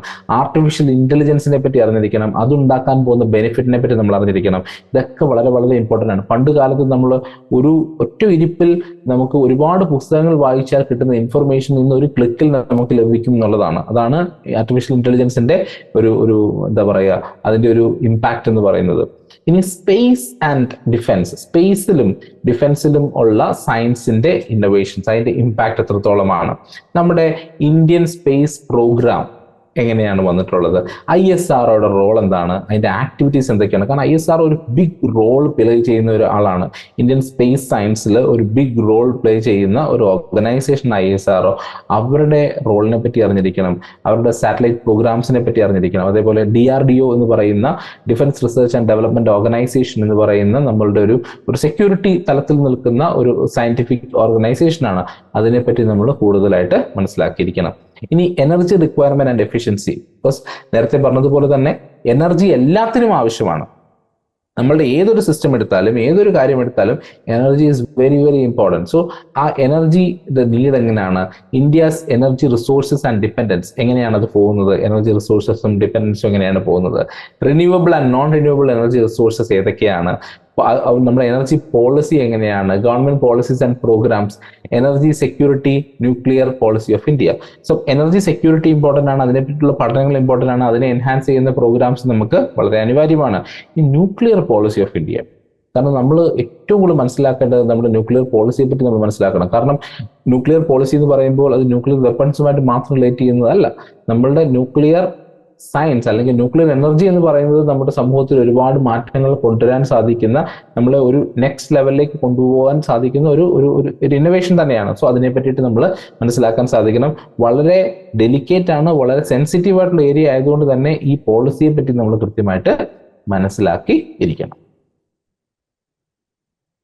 പിന്നീട് എൻവയോൺമെന്റൽ സയൻസിനെ പറ്റിയിട്ടാണ് പറയുന്നത്. എൻവയോൺമെന്റൽ സയൻസ്, കാരണം നമ്മൾ ഇന്ന് ലോകത്തിൽ നേരിടുന്ന ഏറ്റവും വലിയൊരു വെല്ലുവിളി എന്ന് പറയുന്നത് ക്ലൈമറ്റ് ചേഞ്ചും എൻവയോൺമെന്റൽ പ്രോബ്ലംസും ഡീഗ്രഡേഷൻസും ഒക്കെയാണ്. അപ്പോൾ അതിനെപ്പറ്റി നമ്മൾ മനസ്സിലാക്കിയിരിക്കണം. അവിടുത്തെ ഇഷ്യൂസും അവരുടെ കൺസേൺസും നമ്മൾ മനസ്സിലാക്കിയിരിക്കണം. അതിന്റെ ലീഗൽ ആസ്പെക്ട്സിനെ പറ്റി മനസ്സിലാക്കുക, പോളിസീസിനെ പറ്റി മനസ്സിലാക്കുക, എക്സിസ്റ്റ് ചെയ്യുന്ന ട്രീറ്റീസിനെ പറ്റി മനസ്സിലാക്കുക. കാരണം ഇന്റർനാഷണലി ഒരുപാട് ട്രീറ്റീസ് എക്സിസ്റ്റ് ചെയ്യുന്ന ഒരു ഏരിയ ആണ് ഈ എൻവയോൺമെന്റ് എന്ന് പറയുന്നത്. അപ്പൊ അതിനെപ്പറ്റി കൂടുതലായിട്ട് നമ്മൾ മനസ്സിലാക്കണം. അതേപോലെ ബയോഡൈവേഴ്സിറ്റിയെ പറ്റി നമ്മൾ കൂടുതലായിട്ട് മനസ്സിലാക്കണം. ബയോഡൈവേഴ്സിറ്റി, അപ്പൊ എന്തൊക്കെയാണ് ബയോഡൈവേഴ്സിറ്റിയിലെ കൺസേൺസ് ആയിട്ട് വരുന്നത്, അതിന്റെ ഇമ്പോർട്ടൻസും കൺസേൺസും എന്തൊക്കെയാണ്, ക്ലൈമറ്റ് ചേഞ്ച് എന്നാൽ എന്താണ്, അതേപോലെ ഇന്റർനാഷണൽ ഇനീഷ്യേറ്റീവ്സ്, ക്ലൈമറ്റ് ചേഞ്ചുമായിട്ട് ബന്ധപ്പെട്ടിട്ടുള്ള ഇന്റർനാഷണൽ ഇനീഷ്യേറ്റീവ്സ് എന്തൊക്കെയാണ്. ഇനി നമ്മൾ കേരളത്തിന്റെ ആസ്പെക്റ്റിലേക്ക് വരുമ്പോഴേക്കും western guards is very important. അപ്പം ഇന്ത്യയുടെ കമ്മിറ്റ്മെന്റ്, വെസ്റ്റേൺ ഗാർഡ്സുമായിട്ട് കണക്ട് ചെയ്തിട്ടുള്ള ഇന്ത്യയുടെ കമ്മിറ്റ്മെന്റ്സ് എന്തൊക്കെയാണ്, അവിടുത്തെ സ്റ്റഡീസ് എന്തൊക്കെയാണ് വന്നിട്ടുള്ളത്. ഇനി ഏറ്റവും ഇമ്പോർട്ടൻ്റ് ആയിട്ടുള്ളത് sustainable development. What you mean by sustainable development, sustainable development ഗോൾസിനെ പറ്റിയൊക്കെ നമ്മൾ മനസ്സിലാക്കിയിരിക്കുന്നത് വളരെ വളരെ നല്ലതാണ്. ഇനി ഫോറസ്റ്റ് ആൻഡ് വൈൽഡ് ലൈഫ് എന്നുള്ള സെക്ഷനിലേക്ക് വരുമ്പോഴേക്കും legal framework four forest and wild life conservation in India. കാരണം എന്തൊക്കെ ലീഗൽ ബാക്കപ്പ് ആണ് ഒരു ഫോറസ്റ്റ് കൺസർവേഷൻ നമ്മൾ കൊടുക്കുന്നത്, എൻവയോൺമെന്റൽ ഹസാർഡ്സ് ആയിട്ട്, പൊല്യൂഷൻ ആയിട്ട് എന്തൊക്കെ സാധനങ്ങളാണ് ഉള്ളത്, എന്തൊക്കെയാണ് നമ്മളുടെ നേച്ചറിനെ നശിപ്പിക്കുന്നത്, എന്തൊക്കെയാണ് നമ്മളുടെ ഫോറസ്റ്റിനെയും വൈൽഡ് ലൈഫിനെയും എൻവയോൺമെന്റിനെയും ഒക്കെ നശിപ്പിക്കുന്നത്, കാർബൺ എമിഷൻസിനെ പറ്റിയും ഗ്ലോബൽ വാർമിങ്ങിനെ പറ്റിയും ഇതിനൊക്കെ എതിരെയുള്ള national action plans on climate change and disaster മാനേജ്മെന്റിനെ പറ്റി മനസ്സിലാക്കണം. Developments in biotechnology and green technology and nano technology നമ്മൾ മനസ്സിലാക്കണം. കാരണം ഈ പറഞ്ഞിട്ടുള്ള എല്ലാ പ്രശ്നങ്ങളും, എൻവയോൺമെന്റൽ പ്രോബ്ലംസ് ആയിക്കോട്ടെ, അതേപോലെ തന്നെ ഫോറസ്റ്റ് ആൻഡ് വൈൽഡ് ലൈഫിന് ഉണ്ടാകുന്ന പ്രോബ്ലംസ് ആയിക്കോട്ടെ, ഇതിനെയൊക്കെ കൗണ്ടർ ചെയ്യാനുള്ള മെഷേഴ്സ് നമുക്ക് ഓൾറെഡി ഉണ്ട്, ഇൻ പ്ലേസ് ആണ്. നമുക്ക് അതിൻ്റെതായിട്ടുള്ള പോളിസീസ് ഉണ്ട്. അപ്പൊ അതൊക്കെ എങ്ങനെ ഫങ്ഷൻ ചെയ്യുന്നു എന്നുള്ള കാര്യം നമ്മൾ മനസ്സിലാക്കിയിരിക്കണം. സോ അവിടേക്ക് നമുക്ക് എങ്ങനെയൊക്കെ ബയോടെക്നോളജിയും ഗ്രീൻ ടെക്നോളജിയും നാനോ ടെക്നോളജിയും ഒക്കെ നമുക്ക് ഉപയോഗപ്രദമാക്കാൻ സാധിക്കും എന്നുള്ളത് നമുക്ക് അറിഞ്ഞിരിക്കേണ്ടതാണ്. ഇപ്പൊ ടെക്നോളജി അഡ്വാൻസ് ചെയ്യുമ്പോൾ ടെക്നോളജിയുടെ ഭാഗമായിട്ട് വരുന്ന കുറച്ച് ഡീഗ്രഡേഷൻസ് ഉണ്ട്. അതായത് അത് അഫക്ട് ചെയ്യുന്ന, എൻവയോൺമെന്റിനെ അഫക്ട് ചെയ്യുന്ന പല ഇതുണ്ട്, പല പല ആസ്പെക്ട്സ് ഉണ്ട്. അപ്പൊ അതിനെയൊക്കെ നമുക്ക് എങ്ങനെ കുറയ്ക്കാനായിട്ട് സാധിക്കും? ഇപ്പൊ നമ്മള് ടെക്നോളജിയുടെ ഭാഗമായിട്ട് വരുന്നതാണ് ഈ പറഞ്ഞതുപോലെ നമ്മളുടെ റെഫ്രിജറേറ്റേഴ്സ്, അതേപോലെ തന്നെ നമ്മളുടെ AC, നമ്മളുടെ ബാക്കി എന്ത് ഇലക്ട്രോണിക് എക്യുപ്മെന്റ്സും എല്ലാം. അപ്പൊ ഇതെങ്ങനെയാണ് ഇതിന്റെ ഒരു പ്രവർത്തനം നിന്ന് കഴിഞ്ഞാൽ ഇതിനെ എങ്ങനെയാണ് നമ്മൾ ഈ വേസ്റ്റ് എങ്ങനെ മാനേജ് ചെയ്യാനായിട്ട് പോകുന്നു? ഈ കാര്യങ്ങളൊക്കെ വളരെ വളരെ ഇമ്പോർട്ടൻ്റ് ആണ്. അത് മാനേജ് ചെയ്തില്ല എന്നുണ്ടെങ്കിൽ it is going to be another hazard. അപ്പൊ ഇതൊക്കെ നമ്മളുടെ പ്രോബ്ലംസ് ആണ്, നമ്മൾ ഫേസ് ചെയ്യുന്ന ഇഷ്യൂസ് ആണ്. അപ്പൊ അതിനെയൊക്കെ എങ്ങനെയാണ് നമുക്ക് കൗണ്ടർ ചെയ്യാൻ സാധിക്കുന്നത് എന്നൊക്കെ ഉള്ള കാര്യങ്ങൾ നമ്മൾ മനസ്സിലാക്കിയിരിക്കേണ്ടതാണ്. ഇനി ഇപ്പൊ ഈ പറഞ്ഞിട്ടുള്ള ഇപ്പം എക്കണോമിക് ആസ്പെക്ട്സ് ആയാലും സയന്റിഫിക് ആൻഡ് ടെക്നോളജിക്കൽ ആസ്പെക്ട്സ് ആയാലും ഇതുമായിട്ടൊക്കെ ബന്ധപ്പെട്ടിട്ട് വന്നിട്ടുള്ള കറണ്ട് ഇവന്റ്സ് വളരെ ഇമ്പോർട്ടൻ്റ് ആണ്. ആ കറണ്ട് ഇവന്റ്സിനെ പറ്റി നമ്മൾ അറിഞ്ഞിരിക്കണം. അതിനെ ബേസ് ചെയ്ത് എങ്ങനെ ഒരു സ്റ്റാറ്റിക്കിൽ നിന്ന് എങ്ങനെ ക്വസ്റ്റ്യൻ വരാം എന്നുള്ള കാര്യവും നമ്മൾ മനസ്സിലാക്കി ഇരിക്കേണ്ടതാണ്. ചിലപ്പോൾ കറണ്ട് ഇവന്റിനെ ബന്ധപ്പെടുത്തി ഡയറക്റ്റ് ഒരു ചോദ്യം വന്നില്ല എന്ന് വരും. പക്ഷേ ആ കറണ്ട് ഇവന്റുമായിട്ട് കണക്ട് ചെയ്തിട്ടുള്ളൊരു സ്റ്റാറ്റിക് ഇൻഫർമേഷനിൽ നിന്നൊരു ചോദ്യം വേണമെങ്കിൽ നിങ്ങൾക്ക് പ്രതീക്ഷിക്കാം. ഓക്കെ, അതൊക്കെ നമ്മൾ ഇനി വരുന്ന ക്ലാസ്സുകളിലും അല്ലെങ്കിൽ നമ്മളുടെ കോഴ്സിലേക്ക് ജോയിൻ ചെയ്യുമ്പോൾ നിങ്ങൾക്ക് അത് മനസ്സിലാവും, എങ്ങനെയാണ് ഇതിനെ അഡ്രസ് ചെയ്യണം എന്നുള്ള കാര്യമൊക്കെ നിങ്ങൾക്ക് മനസ്സിലാവും. അടുത്തത് ലാംഗ്വേജ് പ്രൊഫഷൻസിയാണ്. ഇംഗ്ലീഷിലുള്ള ലാംഗ്വേജ് പ്രൊഫഷൻസി നിങ്ങളുടെ മനസ്സിലാക്കണം. ഇവിടെ ഒരു ടെൻസസ് ചോദിക്കും, സിനോണിംസ് ചോദിക്കും, phrasal verbs, antonyms, error correction, ഇങ്ങനെയുള്ള ഈ പറഞ്ഞതുപോലെ ഇംഗ്ലീഷിലുള്ള നിങ്ങളുടെ ഒരു പ്രൊഫഷൻസി. ഓക്കെ, ബേസിക് ആയിട്ടുള്ള ഇംഗ്ലീഷ് ആസ്പെക്ട്സ് നിങ്ങൾക്ക് മനസ്സിലാക്കാനായിട്ട് സാധിക്കുന്നുണ്ടോ? ഒരുപാട് ചോദ്യങ്ങളൊന്നും കാണത്തില്ല, പക്ഷേ ബേസിക് ആയിട്ടുള്ള ഇൻഫർമേഷൻ നിങ്ങൾക്ക് കിട്ടുന്നുണ്ടോ, നിങ്ങൾക്ക് അറിയാമോ എന്നുള്ള കാര്യം ഇവിടെ ചെക്ക് ചെയ്യുന്നതായിരിക്കും. അതേപോലെ നമ്മൾ വേറൊരു ഇന്ത്യൻ ലാംഗ്വേജിൽ, എസ്പെഷ്യലി ഒരു സൗത്ത് ഇന്ത്യൻ ലാംഗ്വേജിലുള്ള ഒരു നിങ്ങളുടെ പ്രൊഫഷൻസിയും ഇവിടെ നോക്കും. അതിൽ മലയാളവും ഉണ്ട്, കന്നഡയും ഉണ്ട്, തമിഴും ഉണ്ട്. ഇതിൽ ഏത് വേണമെങ്കിലും നിങ്ങൾക്ക് ചൂസ് ചെയ്യാം. നിങ്ങളിപ്പോൾ മലയാളത്തിലാണ് വളരെ കോൺഫിഡൻ്റ് ആയിട്ടുള്ളതെന്നുണ്ടെങ്കിൽ മെജോറിറ്റി ആളുകളും ഇത് എഴുതാൻ പോകുന്ന മെജോറിറ്റി ആളുകളും മലയാളത്തിൽ തന്നെയായിരിക്കും കോൺഫിഡൻ്റ് ആയിട്ടുള്ളത്. ഇപ്പോൾ മലയാളത്തിലുള്ള ഒരു പ്രൊഫഷൻസ് ചെക്ക് ചെയ്യും. അതിനകത്ത് ഒരു സിലബസ് കാര്യങ്ങളാണ് താഴെ പറയുന്നത്. പദശുദ്ധി, ഒറ്റപ്പദം, പര്യായം, സമാന പദം, വിപരീത പദം, സ്ത്രീലിംഗവും പുല്ലിംഗവും, പിരിച്ചെഴുതൽ, ഇതൊക്കെ നമ്മൾ ഒന്ന് പഠിച്ചിരിക്കേണ്ടതായിട്ട് വരും. ഇപ്പൊ ഇതൊക്കെ ഓൾറെഡി നിങ്ങൾ PSC ക്വസ്റ്റ്യൻസ് ഒക്കെ അറ്റൻഡ് ചെയ്തിട്ടുണ്ടെങ്കിൽ നിങ്ങൾ ഓൾറെഡി കണ്ടിട്ടുള്ളതായിരിക്കും. ഈ ടൈപ്പ് ഓഫ് ക്വസ്റ്റ്യൻസ് ഒക്കെ നിങ്ങൾ ഓൾറെഡി കണ്ടിട്ടുള്ളതായിരിക്കും. ഇതൊക്കെ ഒരു ബേസിക് ആയിട്ട് നിങ്ങളുടെ ഒരു അണ്ടർസ്റ്റാൻഡിങ് ചെക്ക് ചെയ്യാൻ വേണ്ടിയിട്ടുള്ള കാര്യങ്ങൾ തന്നെയാണ്. പിന്നെ നിങ്ങൾ കന്നഡയിലാണ് നിങ്ങളുടെ പ്രൊഫഷൻസി എന്നുണ്ടെങ്കിൽ ഈ കാര്യങ്ങളൊക്കെ വേർഡ് പ്യൂരിറ്റി അല്ലെങ്കിൽ കറക്റ്റ് സെന്റൻസ്, ട്രാൻസ്ലേഷൻ, ഇതൊക്കെ ആയിരിക്കും അതിനെ ബേസ് ചെയ്ത് വരുന്നത്. അതേ ടൈപ്പ് ഓഫ് ഏരിയാസ് തന്നെയായിരിക്കും തമിഴിലും നിങ്ങൾക്ക് ചോദ്യങ്ങളായിട്ട് വരുന്നത്. പക്ഷെ ഒരു കാര്യം മാത്രം, നിങ്ങൾ ഏതെങ്കിലും ഒന്ന് മാത്രം ചൂസ് ചെയ്താൽ മതി. അതാണ് മലയാളമെങ്കിൽ മലയാളം മാത്രം. ഓക്കെ, സോ ഇത്രയും കാര്യങ്ങളാണ് നമ്മൾ പ്രിലിമിനറി എക്സാമിനേഷനെ പറ്റി മനസ്സിലാക്കേണ്ടത്. അപ്പൊ ഞാൻ ഈ ഒരു സെഷൻ ഇത്രയും ഡീറ്റെയിൽ ആയിട്ട് നിങ്ങൾക്ക് എടുത്തതിന്റെ പ്രധാന കാരണം എന്താണെന്ന് വെച്ച് കഴിഞ്ഞാൽ, നിങ്ങൾ മനസ്സിലാക്കിയിരിക്കണം, ഈ ഒരു എക്സാമിനേഷനെ പറ്റി പ്രോപ്പറായിട്ട് മനസ്സിലാക്കിയിരിക്കണം. എക്സാമിനേഷനെ പറ്റി പ്രോപ്പറായിട്ട് മനസ്സിലാക്കുക എന്ന് വെച്ച് കഴിഞ്ഞാൽ സിലബസ് മനസ്സിലാക്കുകയും ക്വസ്റ്റ്യൻസ് മനസ്സിലാക്കുകയും ചെയ്യുക എന്നുള്ളതാണ്. അൺഫോർച്ചുനേറ്റ്ലി നമുക്ക് ആകെ ഒരൊറ്റ KS എക്സാമിനേഷൻ മാത്രമാണ് നമുക്ക് നടന്നിട്ടുള്ളത്. അപ്പൊ അതുകൊണ്ട് നമുക്ക് ട്രെൻഡിനെ നമുക്ക് നിർവചിക്കാൻ പറ്റില്ല. എങ്ങനെയാണ് ഈ ട്രെൻഡ് വന്നിട്ടുള്ളത്, എവിടെയാണ് PSC കൂടുതലായിട്ട് ഫോക്കസ് ചെയ്യുന്നുള്ളത് നമുക്ക് പറയാൻ പറ്റില്ല. കാരണം ഒറ്റ എക്സാം മാത്രമേ നടന്നിട്ടുള്ളൂ. ഒരു 10 എക്സാം നടന്നിട്ടുള്ളൂ, ഒരു 5 എക്സാം നടന്നിട്ടുണ്ടെങ്കിൽ അതിന്റെ ഒരു ആവറേജ് നോക്കിയിട്ട് നമുക്ക് പറയാനായിട്ട് സാധിക്കും. ഓക്കെ, ഈ ഒരു ഏരിയയിലാണ് കൂടുതലായിട്ട് PSC ഒരു ഇമ്പാക്റ്റ് ഉള്ളത്, അല്ലെ PSC അവിടെ നിന്നാണ് ചോദ്യങ്ങൾ എടുക്കുന്നത് എന്നുള്ള കാര്യങ്ങളൊക്കെ നമുക്ക് മനസ്സിലാക്കാൻ സാധിക്കും. കുറച്ചേറെ എക്സാംസ് നടന്നിട്ടുണ്ടായിരുന്നു, കാരണം നമ്മളൊരു ആവറേജ് ആണ് എടുക്കുന്നത്. പക്ഷെ ഇവിടെ ആകെ നമുക്കൊരൊറ്റ ഹിസ്റ്ററി ഉള്ളൂ. എന്ന് വെച്ച് കഴിഞ്ഞാൽ ഒറ്റ എക്സാം മാത്രമേ നടന്നിട്ടുള്ളൂ. ആ എക്സാമിൽ നിന്ന് നമുക്ക് പ്രഡിക്ഷൻസ് വളരെ വളരെ പാടാണ്. അപ്പൊ നമ്മൾ എന്ത് ചെയ്യണമെന്ന് വെച്ച് കഴിഞ്ഞാൽ, നമ്മൾ പ്രോപ്പറായിട്ട് സിലബസ് ബേസ്ഡ് ആയിട്ട് കാര്യങ്ങൾ മനസ്സിലാക്കുക എന്നുള്ളതാണ് നമുക്ക് ചെയ്യാനായിട്ട് സാധിക്കുന്നത്. പക്ഷെ നമുക്കൊരു ഫാക്ട് ചെക്ക് നടത്താൻ പറ്റും. ഈ സിലബസിൽ നിന്ന് എത്രത്തോളം ചോദ്യങ്ങൾ കഴിഞ്ഞ എക്സാമിനേഷന് ചോദിച്ചിട്ടുണ്ട് എന്നുള്ള കാര്യം നമുക്ക് ചെക്ക് ചെയ്യാനായിട്ട് സാധിക്കും. അപ്പൊ അങ്ങനെ നോക്കുമ്പോൾ ആ ക്വസ്റ്റ്യൻ പേപ്പർ എന്തായാലും നിങ്ങൾ എടുത്ത് നോക്കണം. അത് നോക്കണമെന്ന് പറയാൻ കാര്യം, നമ്മൾ അങ്ങനെ ക്വസ്റ്റ്യൻ നോക്കുമ്പോഴാണ് ഇവരുടെ ഒരു രീതി എങ്ങനെയാണ് നമുക്ക് മനസ്സിലാകുന്നത്. അപ്പൊ നമ്മൾ അതിനെ പല രീതിയിൽ പറയും. അതിനെ അനാലിസിസ് എന്ന് പറയും, പാറ്റേൺ, ക്വസ്റ്റ്യൻ പാറ്റേൺ എന്ന് പറയും, ക്വസ്റ്റ്യൻ ഫ്രെയിമിങ്ങിന്റെ രീതി പറയും. എന്നാലും നമുക്ക് ആ പി എസ് സി എങ്ങനെയാണ് ചോദ്യങ്ങൾ ക്രിയേറ്റ് ചെയ്യുന്നത്. കാരണം പി എസ് സിക്ക് വളരെ ഡ്രാസ്റ്റിക് ആയിട്ടുള്ള ഒരു ചേഞ്ച് വന്നിട്ടുണ്ട്, ഒരു ഒരു ഒരു അപ്ഡേറ്റ് ചെയ്തിട്ടുണ്ടെന്ന് നമുക്ക് പറയാൻ സാധിക്കും. കാരണം പണ്ടൊക്കെ നോക്കുകയാണെങ്കിൽ ക്വസ്റ്റ്യൻസ് വളരെ സ്ട്രെയിറ്റ് ഫോർവേഡ് ആയിട്ട് ചോദിച്ചതിൽ നിന്ന് ഇന്ന് നമ്മൾ ഫോളോ ചെയ്യുന്ന സിലബസ് പോലും UPSC സിവിൽ സർവീസിന്റെ പോലുള്ള സിലബസ് ആയതുകൊണ്ട് തന്നെ നമുക്ക് വരുന്ന ക്വസ്റ്റ്യൻസിന്റെയും പാറ്റേൺ ഏകദേശം അതുമായിട്ട് മാച്ചിങ് ആയിട്ട് വന്നിട്ടുണ്ട്. അപ്പം കുറച്ചും കൂടെ ചലഞ്ചിങ് ആണ്, നമുക്ക് ഉത്തരത്തിലേക്ക് എത്തിച്ചേരുക എന്ന് പറയുന്നത് കുറച്ചുകൂടെ ചലഞ്ചിങ് ആയിട്ടുള്ള ഒരു കാര്യമാണ്. സോ അപ്പൊ നമ്മൾ കൃത്യമായിട്ട് തന്നെ നിങ്ങൾ അതിനെ മനസ്സിലാക്കി, ആ എക്സാമിനെ മനസ്സിലാക്കി, അതിന്റെ ക്വസ്റ്റ്യൻസും രീതികളും മനസ്സിലാക്കിയില്ല എന്നുണ്ടെങ്കിൽ നമുക്ക് പാടായിരിക്കും ഈ ഒരു ഉത്തരത്തിലേക്ക് എത്തിച്ചേരുക എന്നുള്ളത്. അപ്പൊ അതുകൊണ്ട് തന്നെ പ്രോപ്പർ ആയിട്ട് നിങ്ങൾ ഈ ഒരു എക്സാമിനേഷൻ മനസ്സിലാക്കേണ്ടതായിട്ടുണ്ട്. ഇനി മെയിൻ എക്സാമിനേഷന്റെ ഒരു സെക്ഷൻ നമ്മൾ ഇനിയും ചെയ്യുന്നതാണ്. കാരണം നമ്മൾ ഈ പ്രിലിമിനറി പറഞ്ഞിട്ടുള്ള പ്രധാനപ്പെട്ട എല്ലാ കാര്യങ്ങളും നമുക്ക് മെയിനിലും കാണാനായിട്ട് സാധിക്കും എന്നുള്ളതാണ് ഇവിടുത്തെ ഇമ്പോർട്ടൻ്റ് ആയിട്ടുള്ള കാര്യം. ഇപ്പൊ പേപ്പേഴ്സ് ഒക്കെ അങ്ങോട്ടും ഇങ്ങോട്ടും മാറുന്നുണ്ട്. ചിലപ്പോൾ നമ്മൾ ജനറൽ സ്റ്റഡീസ് 1 കണ്ട ഒരു സബ്ജക്റ്റിനെ ചിലപ്പോൾ നമ്മൾ ജനറൽ സ്റ്റഡീസ് 2 കാണുന്നത്. അതേപോലെ ജനറൽ സ്റ്റഡീസ് 2 ഇവിടെ കണ്ട ഒരു സബ്ജക്റ്റിനെ നമ്മൾ അവിടെ ജനറൽ സ്റ്റഡീസ് 3 കാണുന്നത്. അത്രേ ഉള്ളൂ. പക്ഷേ ഓൾമോസ്റ്റ് എല്ലാ കോൺസെപ്റ്റ്സും നമ്മൾ അകത്ത് ഡിസ്കസ് ചെയ്തിട്ടുള്ള ഓൾമോസ്റ്റ് എല്ലാ കോൺസെപ്റ്റ്സും സിമിലർ ആണ്. എന്നാൽ ഈ പറഞ്ഞ ലാംഗ്വേജ് പ്രൊഫഷ്യൻസി ടെസ്റ്റും കാര്യങ്ങളും ഒന്നും അവിടേക്ക് വരുന്നില്ല. അവിടെ കൂടുതലും സബ്ജക്ട് ഓറിയന്റഡ് ആയിട്ടുള്ള കാര്യങ്ങളാണ് അവിടെ കൂടുതലായിട്ടും ഡിസ്കസ് നമ്മൾ ചെയ്യുന്നത്. ഓക്കെ, സോ ഈ ഒരു സെഷൻ നിങ്ങൾക്ക് അത്രത്തോളം യൂസ്ഫുൾ ആയി എന്ന് ഞാൻ വിശ്വസിക്കുന്നു. ഇങ്ങനെയുള്ള ഒരുപാട് സെഷൻസ് നമ്മളുടെ ഈ ഒരു യൂട്യൂബ് ചാനലിൽ നമ്മൾ അപ്ലോഡ് ചെയ്യുന്നതായിരിക്കും. പിന്നെയും ഞാൻ ഈ ഒരു അനൗൺസ്മെന്റ് എടുത്തു പറയാൻ ആഗ്രഹിക്കുന്നു. മറ്റൊന്നുമല്ല, കേരളത്തിൽ തന്നെ ഏറ്റവും അഫോർഡബിൾ ആയിട്ട് KS എക്സാമിനേഷൻ പ്രിപ്പയർ ചെയ്യാൻ നിങ്ങളെ സഹായിക്കുന്ന അക്കാഡമിയാണ് IPM IAS അക്കാഡമി. അതും നിങ്ങളുടേതായിട്ടുള്ള കൺവീനിയന്റ് ടൈമിൽ നിങ്ങൾക്ക് പഠിക്കാനായിട്ട് സാധിക്കുമെന്നുള്ളതാണ്. കാരണം നിങ്ങൾ എവിടെയാണോ അവിടെ ഇരുന്നു കൊണ്ട് നിങ്ങൾക്ക് പഠിക്കാനായിട്ട് സാധിക്കും. നിങ്ങൾ ഒരിക്കലും ഒരു ലൈവ് സെഷന് വേണ്ടിയിട്ട് വെയിറ്റ് ചെയ്തിരിക്കേണ്ട ആവശ്യമില്ല. നിങ്ങൾക്ക് കോണ്ടന്റ് ഓൾറെഡി അവൈലബിൾ ആണ്. നമ്മൾ ഈ സിലബസിൽ ഡിസ്കസ് ചെയ്തിട്ടുള്ള ഏകദേശം 80% കണ്ടന്റും ഓൾറെഡി നമ്മളുടെ പ്ലാറ്റ്ഫോമിൽ അവൈലബിൾ ആണ്. ബാക്കി 20% നിങ്ങൾക്ക് ലൈവായിട്ടും അതേപോലെ തന്നെ നിങ്ങൾക്ക് അതിൽ അപ്ഡേറ്റ് ചെയ്ത് വരുന്നതുമായിരിക്കും. ഓക്കെ, സോ അതുകൊണ്ട് തന്നെ ഈ ഒരു 3 മാസം വളരെ ഫോക്കസ്ഡ് ആയിട്ട് തന്നെ നിങ്ങൾ പഠിക്കണം എന്നാണ് ഞാൻ പറയുന്നത്. നിങ്ങൾക്കിപ്പോൾ തന്നിരിക്കുന്ന കണ്ടന്റ് ഞാൻ ഓൾറെഡി പറഞ്ഞിരുന്നു, സിവിൽ സർവീസിന് നമ്മൾ കൊടുക്കുന്ന കണ്ടന്റ് ആണ് നമുക്ക് കൂടുതലായിട്ട് തന്നിട്ടുള്ളത്.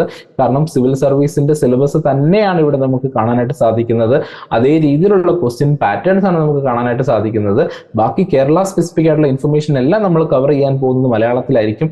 എന്നാൽ ഇപ്പോൾ നിങ്ങൾക്ക് അവൈലബിൾ ആയിട്ടുള്ള സിവിൽ സർവീസ് ബേസ്ഡ് ആയിട്ടുള്ള കോൺസെപ്റ്റുകളൊക്കെ കവർ ചെയ്തിട്ടുള്ളത് ഇംഗ്ലീഷിലുമായിരിക്കും. സോ എല്ലാവരും മടിച്ചു നിൽക്കാതെ കോഴ്സിലേക്ക് ജോയിൻ ചെയ്യുക. ഈ ഒരു പ്രോഗ്രാം ഈ ഒരു 3000 rupees അവൈലബിൾ ആയിട്ടുള്ളത് അടുത്ത 10 ദിവസങ്ങൾ മാത്രമാണ്. സോ എല്ലാവരും ഈ ഒരു പ്രോഗ്രാമിലേക്ക് ജോയിൻ ചെയ്യുക. So thank you so much for your patient listening. ഇത്രയും നേരം നമ്മൾ ഈ ഒരു സെഷൻ കേട്ടുകൊണ്ടിരുന്നതിനും അതിൽ നിന്ന് കൂടുതൽ ഇൻഫർമേഷൻ നിങ്ങൾ ഗ്യാദർ ചെയ്യാൻ ശ്രമിച്ചതിനും നോട്ടുകൾ ഉണ്ടാക്കിയതിനും ഒക്കെ ഒരുപാട് നന്ദി. സോ നിങ്ങൾക്ക് വേണ്ടിയിട്ട് കൂടുതൽ അഫോർഡബിൾ ആയിട്ട് വളരെ ക്വാളിറ്റി ആയിട്ടുള്ള കോണ്ടന്റുകൾ നമ്മൾ പ്രൊഡ്യൂസ് ചെയ്യാൻ ശ്രമിക്കുന്നതായിരിക്കും. സോ എല്ലാവർക്കും ഓൾ ദി വെരി ബെസ്റ്റ്. എല്ലാവരും നന്നായി എക്സാമിന് വേണ്ടി പ്രിപ്പയർ ചെയ്യുക. ഈ സിവിൽ സർവീസ് എക്സാമിനേഷൻ പ്രിപ്പയർ ചെയ്യുന്നതിനോട് കൂടെ തന്നെ പ്രിപ്പയർ ചെയ്യുന്ന ആളുകൾ KSന് വേണ്ടി പ്രിപ്പയർ ചെയ്യുന്ന ആളുകളുണ്ടെന്ന് അറിയാം. അതേപോലെ തന്നെ നിങ്ങൾ KS മാത്രമാണ് പ്രിപ്പയർ ചെയ്യാൻ ആഗ്രഹിക്കുന്നുണ്ടെങ്കിൽ അതിൻ്റെ കൂടെ ഇത് പഠിച്ചു കഴിഞ്ഞാൽ നിങ്ങൾക്ക് സിവിൽ സർവീസും അറ്റംപ്റ്റ് ചെയ്യാൻ പറ്റുന്നതായിരിക്കും. സോ അതുകൊണ്ട് രണ്ടിലേക്കും ഫോക്കസ് ചെയ്ത് നോക്കുക. ഏറ്റവും അഡ്വാൻസ് ലെവലിൽ നിന്ന് തന്നെ നിങ്ങളുടെ പ്രിപ്പറേഷൻ നടക്കട്ടെ എന്ന് ആശംസിച്ചുകൊണ്ട് ഞാൻ ഈ ഒരു സെഷൻ ഇവിടെ അവസാനിപ്പിക്കുകയാണ്. Thank you so much.